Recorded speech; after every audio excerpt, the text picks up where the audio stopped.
Hello hello hello, good evening good evening. Hello hello मेरे अंडरमेंटर्स, क्या आप सभी लोगों को मेरी आवाज सही से सुनाई दे रही है?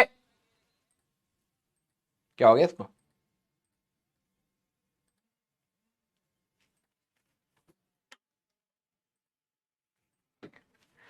गुड इवनिंग एवरीवन, नमस्ते नमस्ते नमस्ते। हाँ, आवाज तो जा रही है शायद। एक बार वीडियो भी चेक करना यार, वीडियो जा रही है बेटा? एक बार जल्दी से एक बार थम्स अप कर दीजिए, बता दीजिए कि क्या आप सभी लोगों को आवाज और वीडियो दोनों आ रही है, हाँ या ना? क्योंकि मेरे सामने शायद थोड़ा सा अटक रहा है, अब आ गया है। लेट्स सी मेरे एंटरमेंटर्स, जल्दी से एक बार थम्स अप कर दीजिए मेरे एंटरमेंटर। हाँ, गुड इवनिंग बेटा, लव यू ऑल, जय श्री कृष्ण, राधे राधे, राम राम भाई सारे ने। जल्दी से आ जाइए क्लास में, आ जाओ भाई। हमारे सामने थोड़ा सा वीडियो का लग रहा है, एक बार चेक कर लेते हैं। आप सभी लोग एक बार जस्ट मेरे को थम्स अप करके बता दीजिए कि आप सभी लोगों को वीडियो सही से दिखाई दे रही है। And very good very good. तो मेरा नाम है राजवन सिंह और मैं आप सभी का स्वागत करता हूं अर्जुना जेई बैच में बेटा। हाँ, और आज हमें करना है लेक्चर नंबर 9। आज हमारे यूनिट्स एंड मेजरमेंट्स का एक फिफ्थ, बोलिए 70% पार्ट हमारा कंप्लीट हो जाएगा। इसके बाद हमारे पास एक एरर्स वाला पार्ट रहता है और एक सिग्निफिकेंट फिगर्स। ठीक है? हाँ, आ जाओ आ जाओ आ जाओ मेरे एंटरमेंटर्स। तो कल की क्लास में मैंने आप सभी लोगों को बोला था कि क्लास के नीचे आप लोग रिस्पॉन्सिबली चैट करिए। हाँ, और मतलब बताइए कि क्या कमी रह रही है, क्या और इंप्रूव करा जा सकता है, पॉजिटिव साइड में रहिए। और आप सभी लोगों ने आई थिंक कल की क्लास एक बार खोली होगी, है ना? हाँ या ना? एक बार तो खोली होगी ना मेरे एंटरमेंटर? यस। और आपको शायद एक वो उदाहरण दिख गया होगा कि कुछ ऐसे 20 या 25% ऐसे बच्चे हमेशा रहते, ठीक है, जिनको इन सारी चीजों से कोई लेना देना नहीं है। उनको लगता है बस हमने बैच ले लिया, सिलेक्शन हो गया है, हम लोग आपस में बतिया ले थोड़ा सा, किस किस ने वो देख लिया। कल मैंने, वैसे तो मैं क्लास के नीचे कमेंट करने वाला था, लेकिन मैंने करा ही नहीं। मैं सोचा कि इनको एक बार रिमाइंड करा दूं, लेकिन मैंने करा ही नहीं। मैंने कहा लेट इट बी। ठीक है, मैं बार बार थोड़ा ना कह सकता भाई तुम कंपटीशन की डायरेक्शन में आओ, तुम कंपटीशन में आओ, तुम मेहनत करो। बार बार थोड़ा। जो बच्चा पहले से डायरेक्टेड है, अच्छी मेहनत करना चाहता है, उसको चुपचाप करने दिया जाए, है ना? हाँ, ये सुधरने वालों में से नहीं है। ठीक है? और हर साल देखो, आप सभी लोगों को पता है कि जब जेई मेंस का एग्जाम होता है या जेई एडवांस का एग्जाम होता है, उससे पहले कुछ रोंदड़ू बच्चे आ जाते हैं, है ना? रोंदड़ू बच्चे क्या होते हैं? जो सिर्फ रो रहे होते हैं, सर ये दिक्कत हो गई, सर वो दिक्कत हो गई, सर ये प्रॉब्लम वो प्रॉब्लम। ये एक्चुअली में पता है कौन से बच्चे होते हैं? वो यही होते हैं जो क्लास के बाद सिर्फ चैटिंग में लगे पड़े हैं। हाँ, और जो सिंसियर बच्चा होता है उसका मेजोरिटी हो जाता है और वो अच्छे एप्टीट्यूड से अपने एग्जाम को देने की तैयारी कर रहा होता है। तो जितने भी सीरियस बच्चे मेरे को यहां पर सुन रहे हैं, ये 2 साल की जर्नी हमारे लिए बहुत क्रूशियल है। आपको कई बार ऐसा लगेगा अरे अभी एग्जाम तो है नहीं ना, तो अभी थोड़ा सा रिलैक्स कर लेता हूं। ठीक है, मैं आपको एक चीज दिखाना चाहूंगा। ठीक है, अप्रोक्सीमेटली इस पूरी जर्नी में ना बेटा, इस पूरी जर्नी में आपके साथ कहीं ना कहीं 10 से 12 लाख लोग, हर साल वेरी करता है, लेकिन आप नोटिस करना 12 लाख लोग यहां पर दौड़ना स्टार्ट करेंगे। फिर मैं स्टार्ट करूंगा होमवर्क के क्वेश्चन से। ठीक है, 12 लाख लोगों के साथ आपको कंपीट करना है। और वैसे अगर एनआईटीज की सीट वीट मिला ले तो आप ये कह सकते हो 50,000 तक की भी अगर आपको अंडर रैंक आ जाती है, ठीक है, ये आपके लिए थ्रेशोल्ड है। मतलब मिनिमम अगर आप 50K की रैंक तक पहुंच जाते हैं तो आपका काम बन जाएगा। और अगर आप टॉप 10,000 के अंदर अगर आप पहुंच जाते हैं, ठीक है, तो आपको आईआईटी में एक सीट मिल जाएगी। अगर आप टॉप 5,000 में है तो आपको एक अच्छी ब्रांच सीएस अगर आपको लेनी है, टॉप 3,000 में अगर आप बोले, ठीक है, 3,000 के अंदर अगर आप हैं, ठीक है, 3,000 भी नहीं बोलना चाहिए, वैसे तो 2,000 के अंदर ही खत्म हो रही है आजकल। ठीक है, 2,000 के अराउंड अगर आप हैं तो आपको कहीं ना कहीं कंप्यूटर साइंस मिल जाएगी। ठीक है, आईआईटी के टैग के साथ कंप्यूटर साइंस मिल जाएगी। अभी आप सभी लोगों की रैंक पता है क्या है? सभी लोग, भले ही वो कितना भी तेज बच्चा हो और भले ही वो कितना भी वीक बच्चा हो, आप सभी लोगों की इनिशियल रैंक यही है। मेरी इस बात को देखो, मैं बार बार आप लोगों को जहां पर जरूरत पड़ेगी वहां तो मैं आपको समझाऊंगा ही, लेकिन मैं बार बार इस चीजों को दोहराऊंगा नहीं, क्योंकि मैं चाहता हूं कि मेरी सारी एनर्जी इस बैच में सिर्फ कंटेंट के ऊपर जाए। ठीक है, बट यस, आपको बार बार डायरेक्ट करना भी मेरी ही रेस्पॉन्सिबिलिटी है। अभी आप सभी लोगों की कोई कह रहा हो मेरी 3rd रैंक आ गई है, 4th रैंक आ गई है, तो भाई वेरी गुड, बहुत अच्छा, भीड़ से निकल जाओ। ठीक है, अभी आप सभी लोगों की रैंक 12 लाख के आसपास है। अब यहां से जो ऊपर का लैडर है, कितना ऊपर आपको जाना है, यह डिपेंड करता है आपकी मेहनत और कंसिस्टेंसी, डिसिप्लिन, बेसिक चीजों पर। कई बच्चे ये चीज वो चीज ये चीज वो चीज अभी भी लगे हुए हैं। मैं आपके क्लास के कमेंट्स पढ़ता हूं तो मुझे ऐसा लगता है कि शायद इतने साल ऑनलाइन पढ़ाने के बाद मुझे अब ये रियलाइज हो गया है कि कुछ एक सेगमेंट है जिसको कभी कोई सुधार नहीं सकता, उसको समझा नहीं सकता। ठीक है, वो हर साल रहेगा, लेकिन यस, मेरी कोशिश ये हो सकती है कि उस पोर्शन को मैं कम करूं। उसमें भी कुछ सेंसिबल बच्चे होते हैं, शायद वो समझ जाएं इस बात को। अब आप सारे लोग यहां से मेहनत करना स्टार्ट करेंगे। अब कई बच्चे क्या होंगे ना, बीच में ही यहां पर आके रुक गए, अब उनकी रैंक आ गई 5 लाख। अब वो क्या कहेंगे, सर मैंने ना पूरा पढ़ा, ठीक है, मैंने पूरा पढ़ा और मेरी रैंक आ गई 5 लाख। मैंने कहा बेटा अगर नहीं पढ़ा होता ना 2 साल तो ये रहती। समझ, तुम्हारी मेहनत ही तुम्हें ऊपर लेके जा रही है। नो डाउट इसमें आपके एरर्स का भी एक रेंज ऑफ रैंक है। अगर आप एक पर्टिकुलर टाइप की मेहनत कर रहे हो तो आपको यह बताया जा सकता है भाई इस पर्टिकुलर टाइप की मेहनत से तेरी 4 या 5 लाख के आसपास रैंक आएगी। फिक्स नहीं, एक रेंज मिल जाती है। कोई बच्चे और मेहनत करेंगे और लगन के साथ पढ़ेंगे तो ये और ऊपर जाएंगे, हो सकता है वो 1 लाख रैंक तक आ जाए। फिर वो बोले कि सर मैंने मेहनत तो करी, ध्यान से सुनना, मैंने मेहनत तो करी लेकिन मेरी रैंक सर अभी तो 1 लाख ही रहेगी, मुझे कुछ मिला नहीं। ठीक है, फिर बात आएगी कि आपने यहां से यहां तक करा, अगर आप मेहनत और अच्छे से करते या अपनी कमियों को और अच्छे से देखते तो आप और ऊपर जाते। नहीं करते, इतनी भी मेहनत नहीं करते तो आप यहां होते। या आपको शायद होता क्या है कि जो आपको मिल जाता है वो आपको हमेशा कम लगता है, लेकिन आप ये देखें कि आप कहां से कहां आए हैं और अगर और ऊपर जाना था तो इसका भी एक रास्ता है, इसका भी एक रास्ता है। कई बच्चे अपनी बहुत अच्छे से एनर्जी लगाते हैं और वो फर्स्ट अटेम्प्ट में ही इस जोन से अंदर चले जाते हैं। उनको फर्स्ट जेई मेंस 1 जब उनका जनवरी में होता है, उनको आसानी से 96 परसेंटाइल के आसपास या प्लस अगर आप देखें, अगर आप ला रहे हैं तो आसानी से एक एनआईटी फर्स्ट अटेम्प्ट में मिल जाता है 12वीं के साथ। सेकेंड अटेम्प्ट में वो और इंप्रूव करके और अच्छी रैंक और एडवांस के लिए हमारे पास तैयारी स्टार्ट कर देते हैं। अब प्रॉब्लम यह है, आप लोग बाद में जाके क्वेश्चन करोगे कि सर पूरा पढ़ने के बाद मैं यहां क्यों हूं। इसमें 2 नजरिए हैं। आपने पूरा पढ़ा लेकिन अगर आप और अच्छे से पढ़ते तो और ऊपर जाते, लेकिन प्रॉब्लम यह है कि आप यहां से यहां उड़ रहे हो, ये वाली चीज आपने बिल्कुल भी निगलेक्ट कर दी। नहीं पढ़ते तो यहां आते। अब बात है कि सर मैंने पढ़ा है तो यहां पर आए हो, अगर आप और अच्छे से पढ़ते तो आप और ऊपर जाते। ठीक है, आप कहां क्लाइंब करके जाना चाहते हैं उसकी कुछ स्ट्रगल्स हैं, उसके लिए कुछ मेहनत चाहिए, उसके लिए कुछ डिसिप्लिन चाहिए। अगर आप वो नहीं करेंगे ना बेटा तो मेरे पढ़ाने या किसी के भी पढ़ाने या ना पढ़ाने से आप एक पर्टिकुलर रेंज ऑफ रैंक्स में रह जाते हैं। ठीक है, मैं आपको पिछली क्लास में बताया था कि 20% मेरा कंट्रीब्यूशन है। मैं आपको कंटेंट सही से समझाने की कोशिश करूंगा, रेलिवेंट चीजें पढ़ाने की कोशिश करूंगा। ठीक है, आपको बहुत जगह पर जाके किताबों को रेफर करने की जरूरत नहीं है, आप लेक्चर नोट्स को रेफर करेंगे तो आपको काफी सारी चीजें समझ आ जाएंगी। एडिशनल चीजें दुनिया में हमेशा रहेंगी। कोई भी टीचर का अगर आप लेक्चर उठाएंगे, आप उस एक लेक्चर को देखने के बाद दुनिया के सारे सवाल नहीं लगा सकते। कई सवाल कुछ नई नई चीजें सिखाते हैं, लेकिन यस, लेक्चर आपको इसके लिए तैयार करता है कि कोई भी नया सवाल हो तो उसकी बेसिक चीजें आपको पता हो और वो प्रैक्टिस के साथ आप सारे लोग बना पाए। थम्स अप करिएगा अगर आपको मेरी बात समझ आई तो। ठीक है, मेरे लेक्चर्स आपको इतनी इंफॉर्मेशन देंगे कि आप टफ से टफ सवाल को भी ये देख सकोगे कि यार इसमें ये चीजें यूज होती हैं। अब उसकी आप प्रैक्टिस अगर आप उस टाइप के सवाल की करते चले जाओगे तो वो सवाल भी आपको आसान लगने लगेंगे। ये प्रोसेस है। अब प्रॉब्लम ये है कि बच्चे ना इसको बहुत लाइटली ले रहे, उनको ये लग रहा है मैं 50,000 रैंक तो ले आऊंगा। वो एक्सपेक्ट यहां से सोच रहे कि मेरे को 50,000 से ऊपर जाना है। रियलिटी है बेटा अभी तुम 12 लाख पर हो और जब तुम सोच रहे होते कि भाई मैं तो 10-20 हजार रैंक तो ऊपर ले आऊंगा, तू 10 लाख तक ही पहुंचा। तो it's very important to understand कि आपने किस चीज को सिलेक्ट किया है।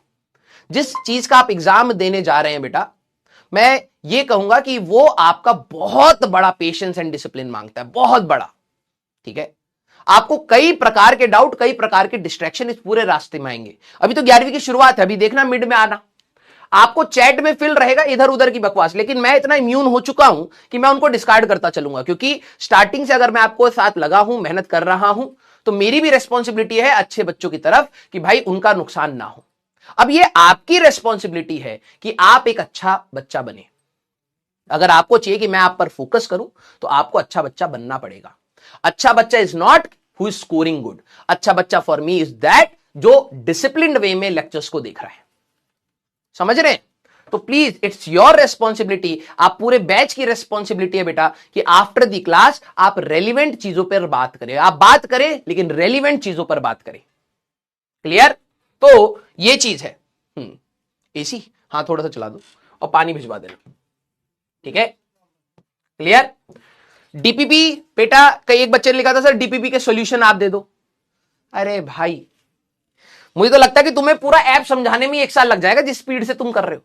डीपीपी में अगर तू कोई क्वेश्चन का आंसर मार्क करता, अगर मान ले वो सही है, उसके नीचे एक वीडियो सोल्यूशन आता, वो मेरा ही है, मैंने ही सॉल्व किया है।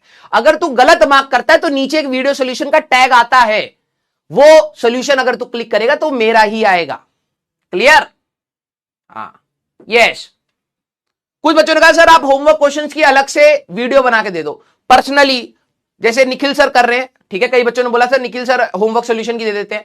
मेरे को पता है, जितने एक्सपीरियंस के साथ बोल रहा हूं, बाद में पता है क्या होता है, कई बच्चे बीच में आएंगे, उनको लगेगा भाई 4 क्लासेस दिन में हो रही हैं, अभी मेरी आ जाएगी 5, बच्चा पढ़ेगा ही नहीं। उसको ये नहीं पता कि उसमें सिर्फ क्वेश्चन डिस्कशन हो रही है।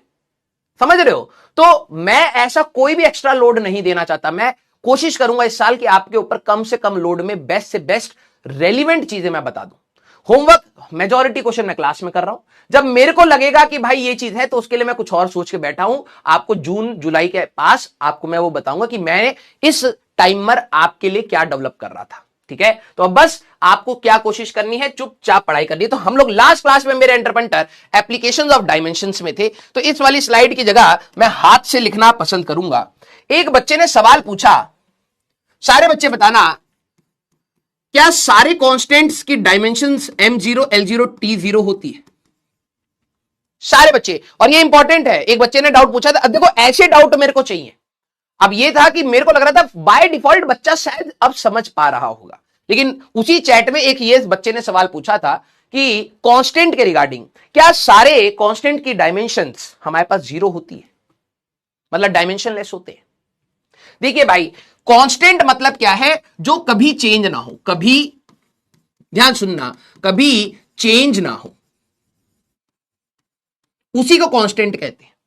अब आपके पास ऐसे कई प्रकार के कांस्टेंट हैं विच आर डायमेंशनलेस। जैसे आप सभी लोगों ने देखा 1 है, 2 है, 3 है, ठीक है, 2 की पावर 4 है हमारे पास। फिर अगर आप बात करें पाई है, ये सारे के सारे कांस्टेंट ही हैं, ये समय के साथ वेरी नहीं करते, but still they are dimensionless, ये नंबर है। और कुछ ऐसे कांस्टेंट भी हैं which has dimensions, which has dimensions. कुछ ऐसे कांस्टेंट भी होते हैं बेटा जिनकी डायमेंशंस होती हैं। आप सभी लोगों ने पढ़ा है ग्रेविटेशनल कांस्टेंट, एग्जांपल में ग्रेविटेशनल कांस्टेंट, ये भी कभी वेरी नहीं करता। कांस्टेंट मतलब क्या है? जो कभी वेरी ना करे, चेंज ना हो। तो ग्रेविटेशनल कांस्टेंट भी कांस्टेंट है, लेकिन अगर आप नोटिस करें इसकी डायमेंशन होती है बेटा m-1 l3 t-2। ऐसे ही आपका प्लैंक्स कांस्टेंट है, ठीक है, आपका बोल्ट्जमैन कांस्टेंट है, ठीक है, आपका स्टीफेंस कांस्टेंट है। इनकी डायमेंशन, इसकी जरूरत नहीं है, लेकिन आपको ये चीज समझना है, ठीक है, आपको ये चीज समझना है कि कांस्टेंट मतलब ये नहीं होता बेटा कि डायमेंशनलेस है। अगर आप अपने क्वेश्चंस देखें जो हम लोगों ने प्रिंसिपल ऑफ होमोजेनिटी के ऊपर करे, वहां पर था जैसे find the dimension of A and B, A और बी हमारे पास कांस्टेंट है, इनकी डायमेंशंस क्या है? क्वेश्चन में था ए और बी कांस्टेंट है, इनकी डायमेंशंस क्या है? तो भाई आप बोलते कांस्टेंट है तो भैया डायमेंशनलेस हुआ, ऐसा तो नहीं, हमने तो कैलकुलेशन करी है। तो कांस्टेंट एक्चुअली में दोनों प्रकार के होते हैं, डायमेंशंस भी होती हैं कांस्टेंट की और डायमेंशंस नहीं भी होती। जो आपके नंबर्स है, जो आपके नंबर्स हैं उनकी डायमेंशंस नहीं है, लेकिन ऐसी बहुत सारी क्वांटिटीज हैं जो कांस्टेंट है, समय के साथ वेरी नहीं कर रहे, but still has dimension. Clear है क्या? हां या ना? यस और no? Clear? And same goes with variables as well, ठीक है। वेरिएबल हमारे पास क्या होता है? जो वेरी करता है। या इसको यहां पर मैंने एक स्लाइड में लिखा हुआ है, वेरिएबल क्या होता है? जो वेरी करता है समय के साथ, ठीक है, जो वेरी करे उसको आप कहते हैं अपना वेरिएबल। ये भी दोनों होते हैं, ये डायमेंशनलेस भी होते हैं, डायमेंशनल वाले भी होते हैं। Angle sine theta tan theta, theta आप 30 डिग्री ले सकते हैं, थीटा आप 60 डिग्री 90 डिग्री 270 डिग्री 223 डिग्री सारे एंगल ले सकते हैं। ये आपका वेरी कर सकता है, अलग अलग एंगल हो सकते हैं, लेकिन हमारे पास ये डायमेंशनलेस है। साइन थीटा की वैल्यू 0 -1 और 1 के बीच में कुछ भी हो सकती है, तो ये वेरी कर रहा है लेकिन डायमेंशनलेस है। उसी प्रकार से डायमेंशनल वेरिएबल वर्क फोर्स, मैं 4 न्यूटन का भी फोर्स लगा सकता हूं, 10 का भी लगा सकता हूं, 1000 का भी लगा सकता हूं, ये वेरी कर रहा है और डायमेंशन है। समझिए इस चीज को, वर्क मैं 2 जूल का भी वर्क कर सकता हूं, 5 जूल का भी कर सकता हूं, 100 जूल का भी कर सकता हूं, ये वेरी कर रहा है और डायमेंशन है। प्रेशर मैं इतने न्यूटन पर मीटर स्क्वायर का 4 न्यूटन पर मीटर स्क्वायर का प्रेशर लगा सकता हूं, 10 न्यूटन पर मीटर स्क्वायर का प्रेशर लगा सकता हूं, पास्कल्स जिसकी आपने अगर यूनिट पढ़ी हो, तो हमारे पास ये वेरी कर सकता है और डायमेंशन है। क्लियर? तो आप इस चीज को समझिए, सिर्फ कांस्टेंट अगर आपको लग रहा है और आपने दिमाग में सोच लिया कांस्टेंट मतलब तो dimensionless, this is a wrong statement. Constant आपके डायमेंशनलेस भी हो सकते हैं, विद डायमेंशंस भी हो सकते हैं। क्लियर है क्या? यस और नो? हाँ, अबे रास्कल्स नहीं पास्कल्स बोला है गधा है। हाँ, जॉब मेरे को प्यारी है समझ रहा है? हाँ, जॉब मेरे को प्यारी है, हम पास्कल्स को रास्कल्स क्यों बोलेंगे? ओ तू मेरे को कह रहा है बेटा, हाँ, ये फ्रीडम ऑफ स्पीच अब्यूज बन रहा है। हाँ यस, हो सकता है मेरे को ही कह रहा हूं, बेटा लपड़ मार दूंगा। ठीक है चल, हाँ। अब मैंने आपको होमवर्क दिया था, मैंने आपको होमवर्क दिया था। कई बच्चों को मॉड्यूल नहीं मिल रहा है, कई बच्चों को कुछ नहीं मिला, खो गए हैं भैया। इतना दे दिया है पीडब्ल्यू ने कि ये खो गए हैं। चलिए भाई लेट्स सी आप सभी लोगों ने कैसे कैसे क्वेश्चंस करे हैं। अब एक बच्चा कह रहा था कि सर सारे क्वेश्चन रिपीटेटिव, तो मैं क्या करूं इसमें? जैसे सवाल आपके एग्जाम के लिए रेलिवेंट है, भाई देख रेलिवेंट पढ़ा रहा हूं, जैसे एग्जाम में आएंगे जिस प्रकार से आपको सोचना है वही बताऊंगा। अब प्रैक्टिस करा रहा हूं तो तू कह रहा है रिपीटेटिव हो रहा, इसमें मैं क्या कर सकता हूं? है या तो एक एक क्वेश्चन करा दो बाकी तू कर लियो, ये एक ऑप्शन है, वो मैं चाहता नहीं। Force length and time are taken as fundamental quantities, then what will be the dimension of density. तो इन्होंने कहा है कि भाई डेंसिटी को, ठीक है, फोर्स के टर्म में लिखिए मैंने कहा पावर ए ले लेते हैं, लेंथ के टर्म में लिखिए पावर बी, एंड टाइम के उसमें लिखिए पावर सी। तो मैंने एक कांस्टेंट लगा लिया बेटा के, और एम एफ की पावर ए, एल की पावर बी, टी की पावर सी। सारे बच्चे अपने नोट से देखना। हाँ, डेंसिटी की डायमेंशन होगी बेटा M L -3 is equal to K, force का होगा बेटा एम एल टी -2 की पावर ए, ये हमारे पास लेंथी है ना, एल की पावर बी और टी की पावर सी। अगर आप देखेंगे M L -3 is equal to K, ये होमवर्क है, कई बच्चे कहे तेजी से हो रहा है, ठीक है। यहां पर मास की पावर क्या आ जाएगी बेटा, यहां से ए आ जाएगी, लेंथ की पावर यहां से ए प्लस बी आ जाएगी, टाइम की पावर यहां से -2a प्लस सी आ जाएगी। अगर आप इनको कंपेयर कर देंगे बेटा तो ए की वैल्यू 1 आ रही है, ए प्लस बी की वैल्यू आपकी आ रही है हमारे पास -3, ठीक है। तो ए की वैल्यू 1 डालोगे, बी की वैल्यू -4 आ गई, ठीक है, और -2a प्लस सी की वैल्यू 0 आ रही है, तो सी की वैल्यू है 2 इंटू ए, तो सी की वैल्यू आ रही है 2। दैट मीन्स मेरे एंटरपेंटर जो डेंसिटी है that has to be equal to constant K, force की पावर 1, लेंथ की पावर -4 एंड टाइम की पावर स्क्वायर, ये हमारे पास होगा, ठीक है। एफ एल -4 टी की पावर 2, फर्स्ट ऑप्शन मेरे एंटरपेंटर, वेरी गुड। एक बच्चे ने यह भी पूछा सर स्कूल में आएंगे ऐसे सवाल? आएंगे, बिल्कुल आएंगे, ठीक है। तो फर्स्ट ऑप्शन आपका यहां पर आंसर हो रहा है, वेरी गुड। ये हुई ना बात। मैंने आपको एक प्रॉमिस किया था स्टार्टिंग में कि आप मेरे साथ लगे रहिए, मैं आप ही से आपके PYQs करवाता चलूंगा। अब एटलीस्ट देखो कुछ बच्चे यहां पर हो सकते हैं सर मेरे से सवाल नहीं हुए, कैलकुलेशन गलती होगी, कोई नहीं, ये तो पार्ट ऑफ प्रोसेस है ना। लेकिन आप ये समझिए आप 8-9 क्लासेस में आप यहां तक आ रहे हैं, आगे की भी जो जर्नी होगी मैं ऐसे ही ले चलूंगा, इसका भी मैं प्रॉमिस कर रहा हूं। क्लियर? हाँ, वेरी गुड। अगला सवाल मेरे एंटरप्रेन्टर, अगला सवाल मेरे एंटरप्रेन्टर, ठीक है। If time T, velocity and angular momentum L, सारे बच्चे पहले तो डायमेंशन देखना, are taken as fundamental unit that dimension of mass. ये कह रहे हैं मास को, ठीक है, मैं कांस्टेंट लगा के चल रहा हूं, टाइम की पावर ए ले लेते हैं, वेलोसिटी की पावर बी ले लेते हैं, और एंगुलर मोमेंटम को एल से डिनोट किया है वो सी ले लेते हैं। भाई एंगुलर मोमेंटम लेंथ नहीं है, हाँ लेंथ नहीं है, एंगुलर मोमेंटम। सारे बच्चे एक बार दिल बनाए जिनको उसकी डायमेंशन याद आ रही है। कई बच्चे जवाब देते हुए, वेरी गुड। एंगुलर मोमेंटम होता था मोमेंटम इंटू डिस्टेंस, मैंने कहा इंटू लेंथ आर, ये आएगा M L T minus one into L, तो इसकी डायमेंशन होगी M L two T minus one. This is angular momentum, very good. तो ये हमारे पास आया, तो मैं लिख सकता हूं एम एल की पावर 0 टी की power 0 is equal to constant T की power A L T minus one की पावर बी, और एंगुलर मोमेंटम का आया बेटा M L two T minus one की पावर सी। अगर आप यहां पर देखें तो ये कुछ ऐसा दिखेगा बेटा, ठीक है। यहां पर m की पावर क्या आएगी, यहां नहीं है, यहां नहीं है, यहां से c आ जाएगा। एक बच्चे ने एक और डाउट पूछा था, अभी आता हूं, ठीक है। l की पावर यहां से b, यहां से 2c, और टाइम की पावर यहां से a, यहां से माइनस b, यहां से माइनस c। एक बच्चे ने बड़ा खतरनाक डाउट पूछा, अभी मैं लिख रहा था ना, मेरे को याद आया, इसलिए मैं कहता हूं आप कमेंट करा करो, ठीक है, कमेंट करा करो, पता लगता है यार कि आप लोग क्या सोच रहे हो। अगर आप यहां पे कंपेयर करोगे तो c की वैल्यू तो 1 आ गई, b प्लस 2c की वैल्यू आपकी 0 आ रही है, तो b की वैल्यू -2 आ गई, एक ही आ गया, एक ही आ गया, और a माइनस बी माइनस सी की वैल्यू आपको यहां 0 मिलेगी। तो b की वैल्यू डालेंगे तो a प्लस 2 हो जाएगा, c की वैल्यू डालेंगे -1 हो जाएगा, 0, तो a इक्वल टू -1 आपको मिलेगा।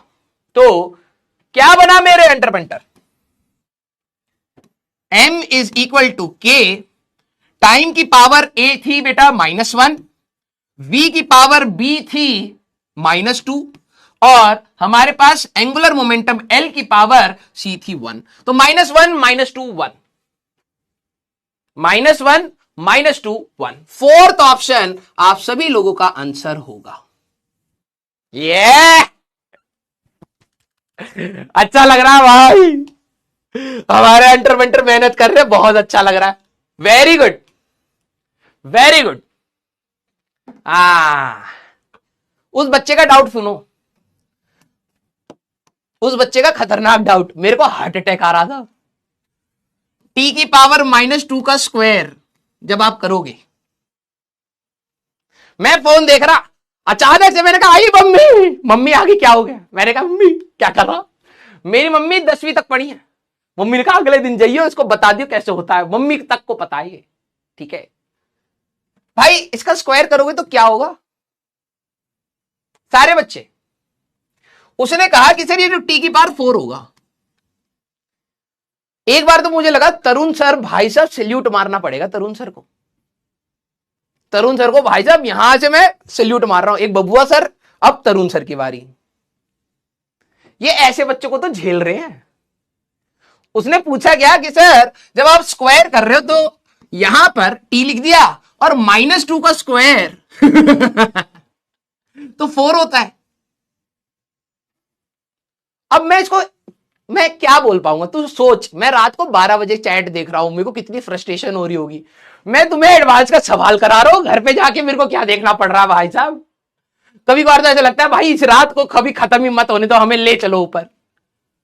अरे भाई तू क्या कर रहा है, स्क्वायर मतलब टी की पावर -2 इंटू टी की पावर -2, जब बेस सेम होते हैं तो पावर ऐड हो जाती है। क्या कर रहा है भाई, देखो हम आपको मोटिवेट करते हैं, इसका मतलब ये नहीं कि आप हमें उल्टा डिमोटिवेट करने लगो, ठीक है थोड़ा सा भाई जीने दो हमें भी, ठीक है। अगला सवाल मेरे एंटरप्रेन्योर, जरा देखा जाए किन किन बच्चों ने सही किया है। ये अलग ही लेवल की मैच लगा रहे हैं भाई साहब। If momentum P, area and time are taken as fundamental quantity then dimension of formula of energy, तो मैंने कहा एनर्जी को ले लेते हैं ए के मोमेंटम की पावर ए, एरिया की पावर बी, टाइम की पावर सी। तो ये आएगा बेटा mL2t-2 इज इक्वल टू के। मोमेंटम की डायमेंशन तो याद ही नहीं होगी कईयों को, मास इंटू वेलोसिटी।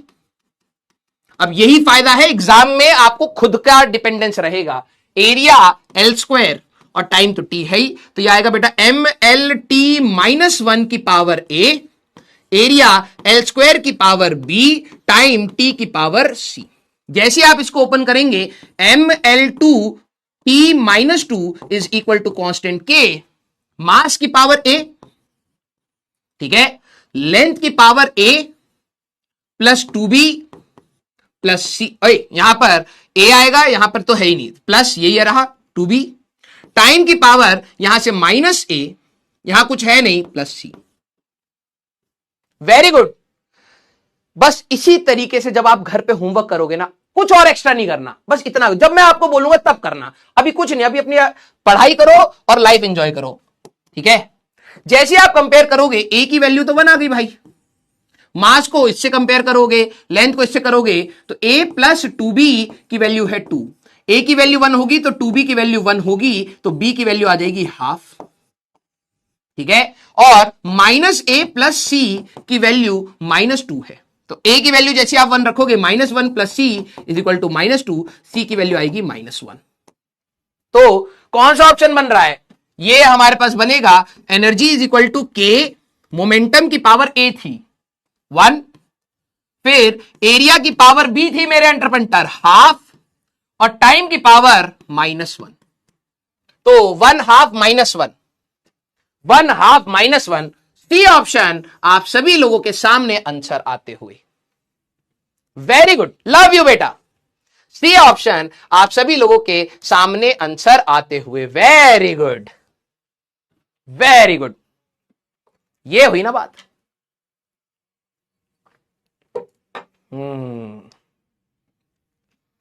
वही चीज करनी पड़ रही है। कई बच्चों को लगेगा सर ये तो सेम चीज है, लेकिन क्या करें, हमें तो अपनी प्रैक्टिस अच्छी रखनी है। एग्जाम में जितना जल्दी आप रिकॉल कर पाओगे कि क्या करना है, वही फायदेमंद होता, नहीं तो उसके बाद घबराहट ले जाती है भाई साहब। Speed, area and force are chosen as fundamental units, then dimension of Young modulus. ये वाला हम लोगों ने कर लिया था ना कल, लेकिन यंग मॉडुलस के ऊपर पता नहीं शायद डिपेंडेंस कुछ और होगा। याद करिए, यंग मॉडुलस को मैं y से लिख देता हूं, इक्वल टू कांस्टेंट के। ये स्पीड पर डिपेंड कर रहा है, एरिया पर डिपेंड कर रहा है, और फोर्स पर डिपेंड कर रहा है। हाँ, clear sir? Poll not working, ओए हाँ अब आएगा ना, आ रहा ठीक है, आ जाओ। तो यंग मॉडुलस याद करो, मैंने आपको करवाया था कि भाई ये प्रेशर के बराबर है mL-1t-2। यही याद करने का बेनिफिट होगा, आपका कॉन्फिडेंस बिल्ड होता है धीरे धीरे, एक दिन में नहीं बढ़ता, धीरे धीरे होता है। स्पीड की बात करोगे LT-1, एरिया की बात करोगे L², और फोर्स की बात करोगे mL-T-2। उठा करके यहां रख दो, तो mL-1t-2 is equal to constant. Velocity की बात करोगे तो LT-1 की पावर a, L² की पावर b, और mL-T-2 की पावर c। बस हो गया question. mL-1t-2 is equal to k। Mass की पावर यहां से क्या आ रही है बेटा? यहां से c आ रही है। लेंथ की पावर हमारे पास यहां से a आएगी, यहां से 2b आएगी, और यहां से c आएगी। टाइम की पावर यहां से -a आएगी और -2c आएगी। बच्चों का जवाब आते हुए, love you all, love you all. तो c की वैल्यू आपको 1 दिख रही है भाई, फोर्स की वैल्यू 1 है, सब b में है, चलो कोई नहीं, ठीक है। और हमारे पास a plus 2b plus c की वैल्यू आपको दिखेगी -1। तो यहां पर अगर मैं c की वैल्यू 1 डाल दूं, a plus 2b is equal to -2, एक ही आ गया। और अगर आप देखें -a -2c की वैल्यू -2 है, तो a प्लस 2c की वैल्यू 2 आएगी, एक ही आ गया। a और c को निकालना पड़ेगा। अच्छा, यहां पे c की वैल्यू डाल देते हैं। c टी की वैल्यू 1 डालोगे, ए की वैल्यू 0 आ रही है भाई। हाँ यही होगा फिर। ए की वैल्यू 0 आ गई, यहां रखेंगे, बी की वैल्यू -1 आ रही है। ठीक है, वेरी गुड। ए ऑप्शन आपका आंसर होगा, ए ऑप्शन आपका आंसर होगा। Very good. अब आ रहा भाई साहब अर्जुना में मजा। Very good.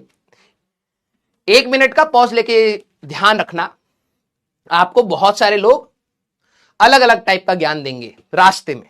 ठीक है, कुछ लोग बोलेंगे इतने सारे सवाल तुम यूनिट्स में कर रहे हो तो बाद में क्या करोगे, बहुत सारी चीजें बोलेंगे। ठीक है, तुमने यूनिट्स में इतने सारे लेक्चर लगा लिए तो बाद में क्या करोगे। वो बाहर से बैठ के देख रहे हैं, वो बाहर से बैठ के कुछ भी बोल सकते हैं। अगर उनको मेरी जगह आके पढ़ाना पड़ जाएगा ना, वो यहां पे 50 लेक्चर ले लेंगे तब भी नहीं तुम्हें समझा पाएंगे, इसकी गारंटी है। ठीक है, उन पर मैं आप सभी लोगों से रिक्वेस्ट करूंगा, आप उनको कहना ओके, बस इतना बोलना ओके, आपने ज्ञान दे दिया, हम आभारी हो गए, धन्यवाद। पूरी जर्नी चलते रहना मेरे साथ।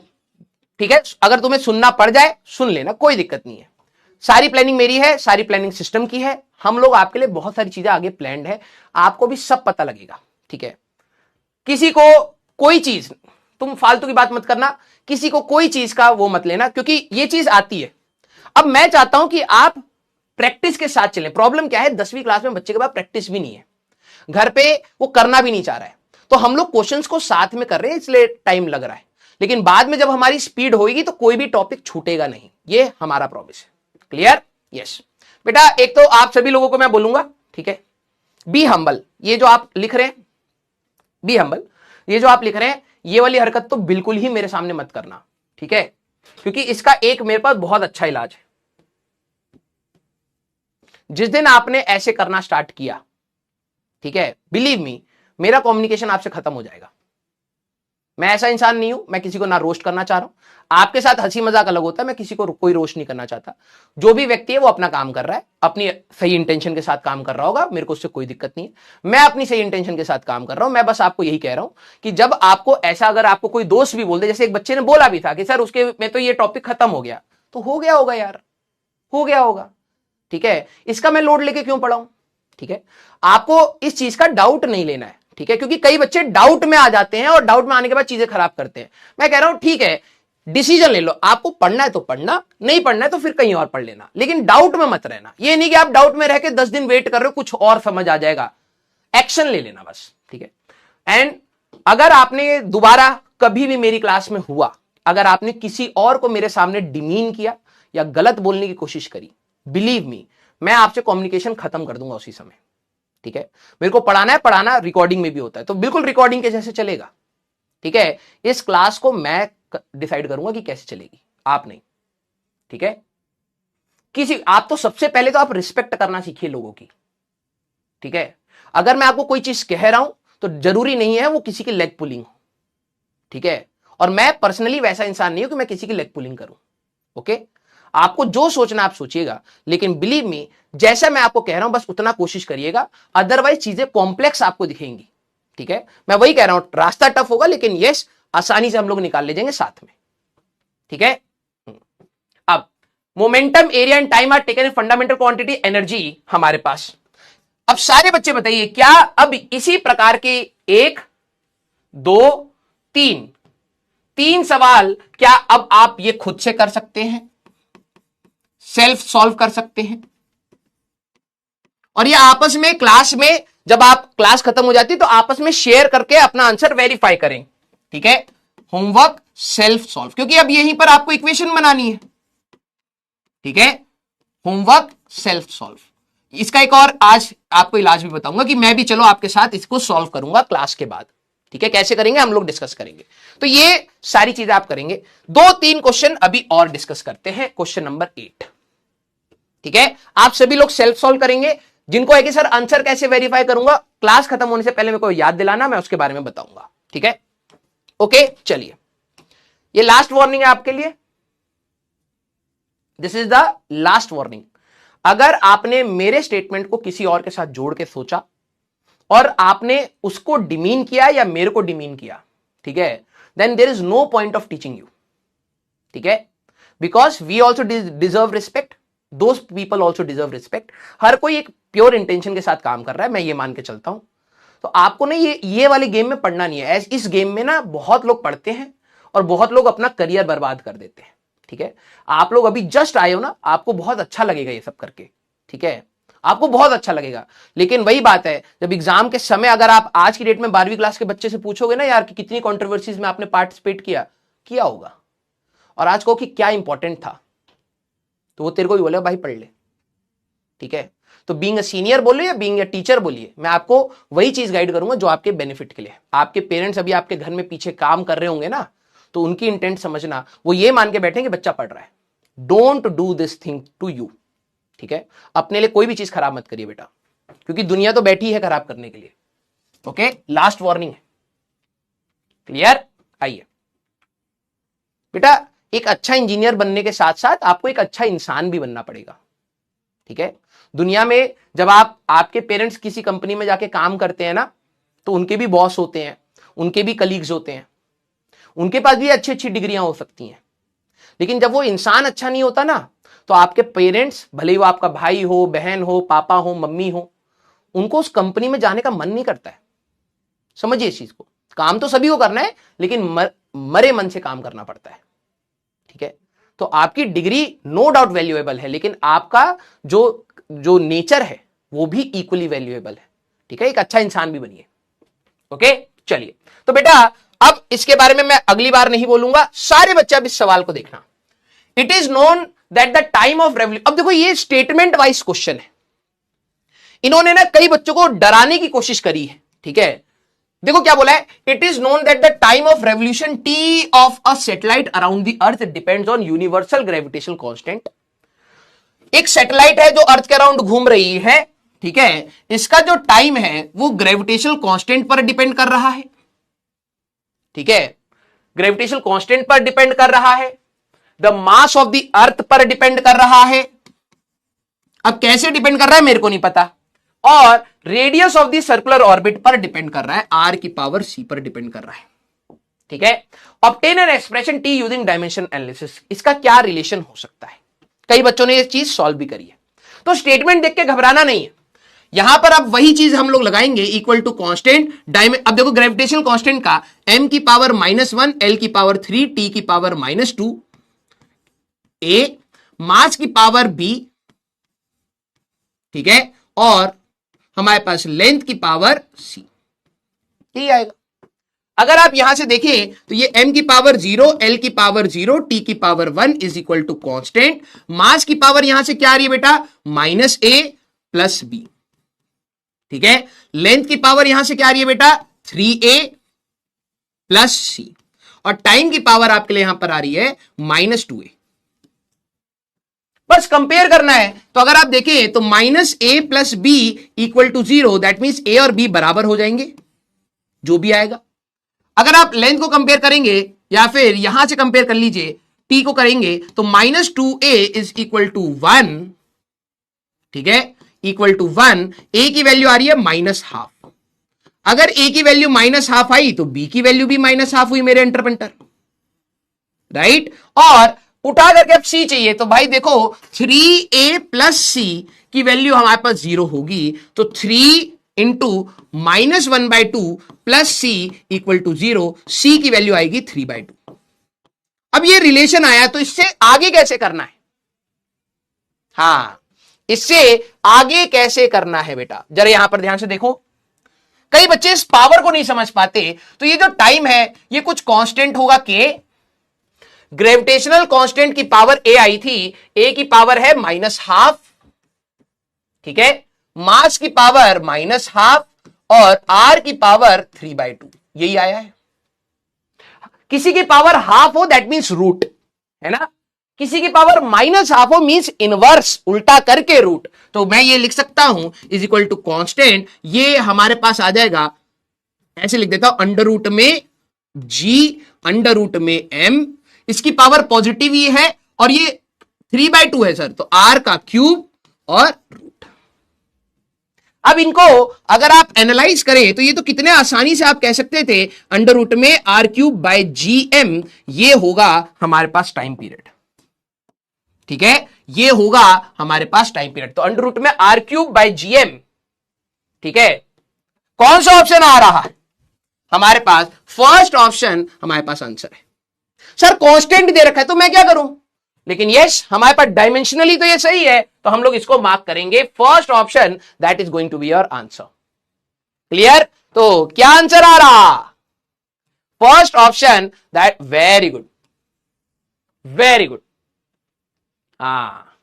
First option. ये पावर को समझना बेटा, अगर किसी की पावर हाफ है, ठीक है, दैट मीन स्क्वायर रूट है, किसी की पावर 1/3 है, दैट मीन क्यूब रूट है, ये है, ठीक है। सर किसी की पावर 3/2 है, इसका मतलब आर क्यूब, इसको आप ऐसे लिख सकते हैं, आर क्यूब की पावर हाफ लिख सकते हैं, दैट मीन्स रूट में आर क्यूब है। वही चीज मैंने यहां पर लिख दी है। क्लियर? यस। सर टाइम कम है बेटा, होमवर्क डिस्कशन चल रहा है अभी, होमवर्क डिस्कशन। क्लियर? हां सर, आपको कैसे पता कि वो 2 पाई है? भाई कांस्टेंट, डायमेंशनल एनालिसिस से हम कांस्टेंट की वैल्यू नहीं निकाल सकते। इन्होंने कहा कि कौन सा फॉर्मूला हो सकता है, तो हमारे पास डायमेंशनली, देखो इन्होंने बोला डायमेंशन एनालिसिस से ये फॉर्मूला हो सकता है। कभी भी आप डायमेंशन एनालिसिस से फॉर्मूला निकालते हो, श्योरिटी तो कभी नहीं होती उसकी, हो सकता है। तो ठीक है, उन्होंने पूछा कि कौन सा हो सकता है, ऑब्टेन एन एक्सप्रेशन, तो ये हो सकता है। क्लियर? हाँ, वेरी गुड, वेरी गुड। अगला सवाल बेटा, ये आपका एडवांस में आया हुआ है, और इस प्रकार का सवाल आपको 2 या 3 बार मिलेगा, इंटू 2 लिख रहा हूं। सिमिलर टाइप का सवाल आपको 2 या 3 बार मिलेगा। क्लियर? हाँ, यस। सर आप गुस्सा थे? नहीं बेटा, मैं सीरियस होकर समझा रहा था। गुस्सा तुम मेरा अगर देखोगे, वैसे अब तो नहीं देख पाओगे क्योंकि अब मेरे को इतना गुस्सा नहीं आता है, ठीक है, सीरियस होकर समझा रहा था, क्योंकि कई बच्चों को मजाक में चीजें समझ नहीं आती हैं। यस। एक बच्चे ने और गंदा डाउट पूछा था भाई साहब, हां याद आया। एक कह रहा था कि सर टाइम की पावर जी की पावर आप ए ही क्यों ले रहे हो, ऐसे ले लो। मैंने कहा भाई 8 बजे खाना वाना खा के 9-10 बजे तक तुम पोंपो करके सो जाओ तो भी बढ़िया है। 12 बजे उठ के अगर हम तुम्हारा डाउट देख रहे हैं और तुमने बिल्कुल गर्मा गर्म बदबूदार सवाल पूछा है, 1 मिनट जवाब की तो बात अलग है भाई। अगर इसमें इसको इस क्वेश्चन को सॉल्व करने के बाद अगर मेरा ए का वैल्यू 1 आएगा तो ऐसे सॉल्व कर ले, तेरी ए की वैल्यू -1 आ जाएगी, तेरी ए की वैल्यू -1 आ जाएगी।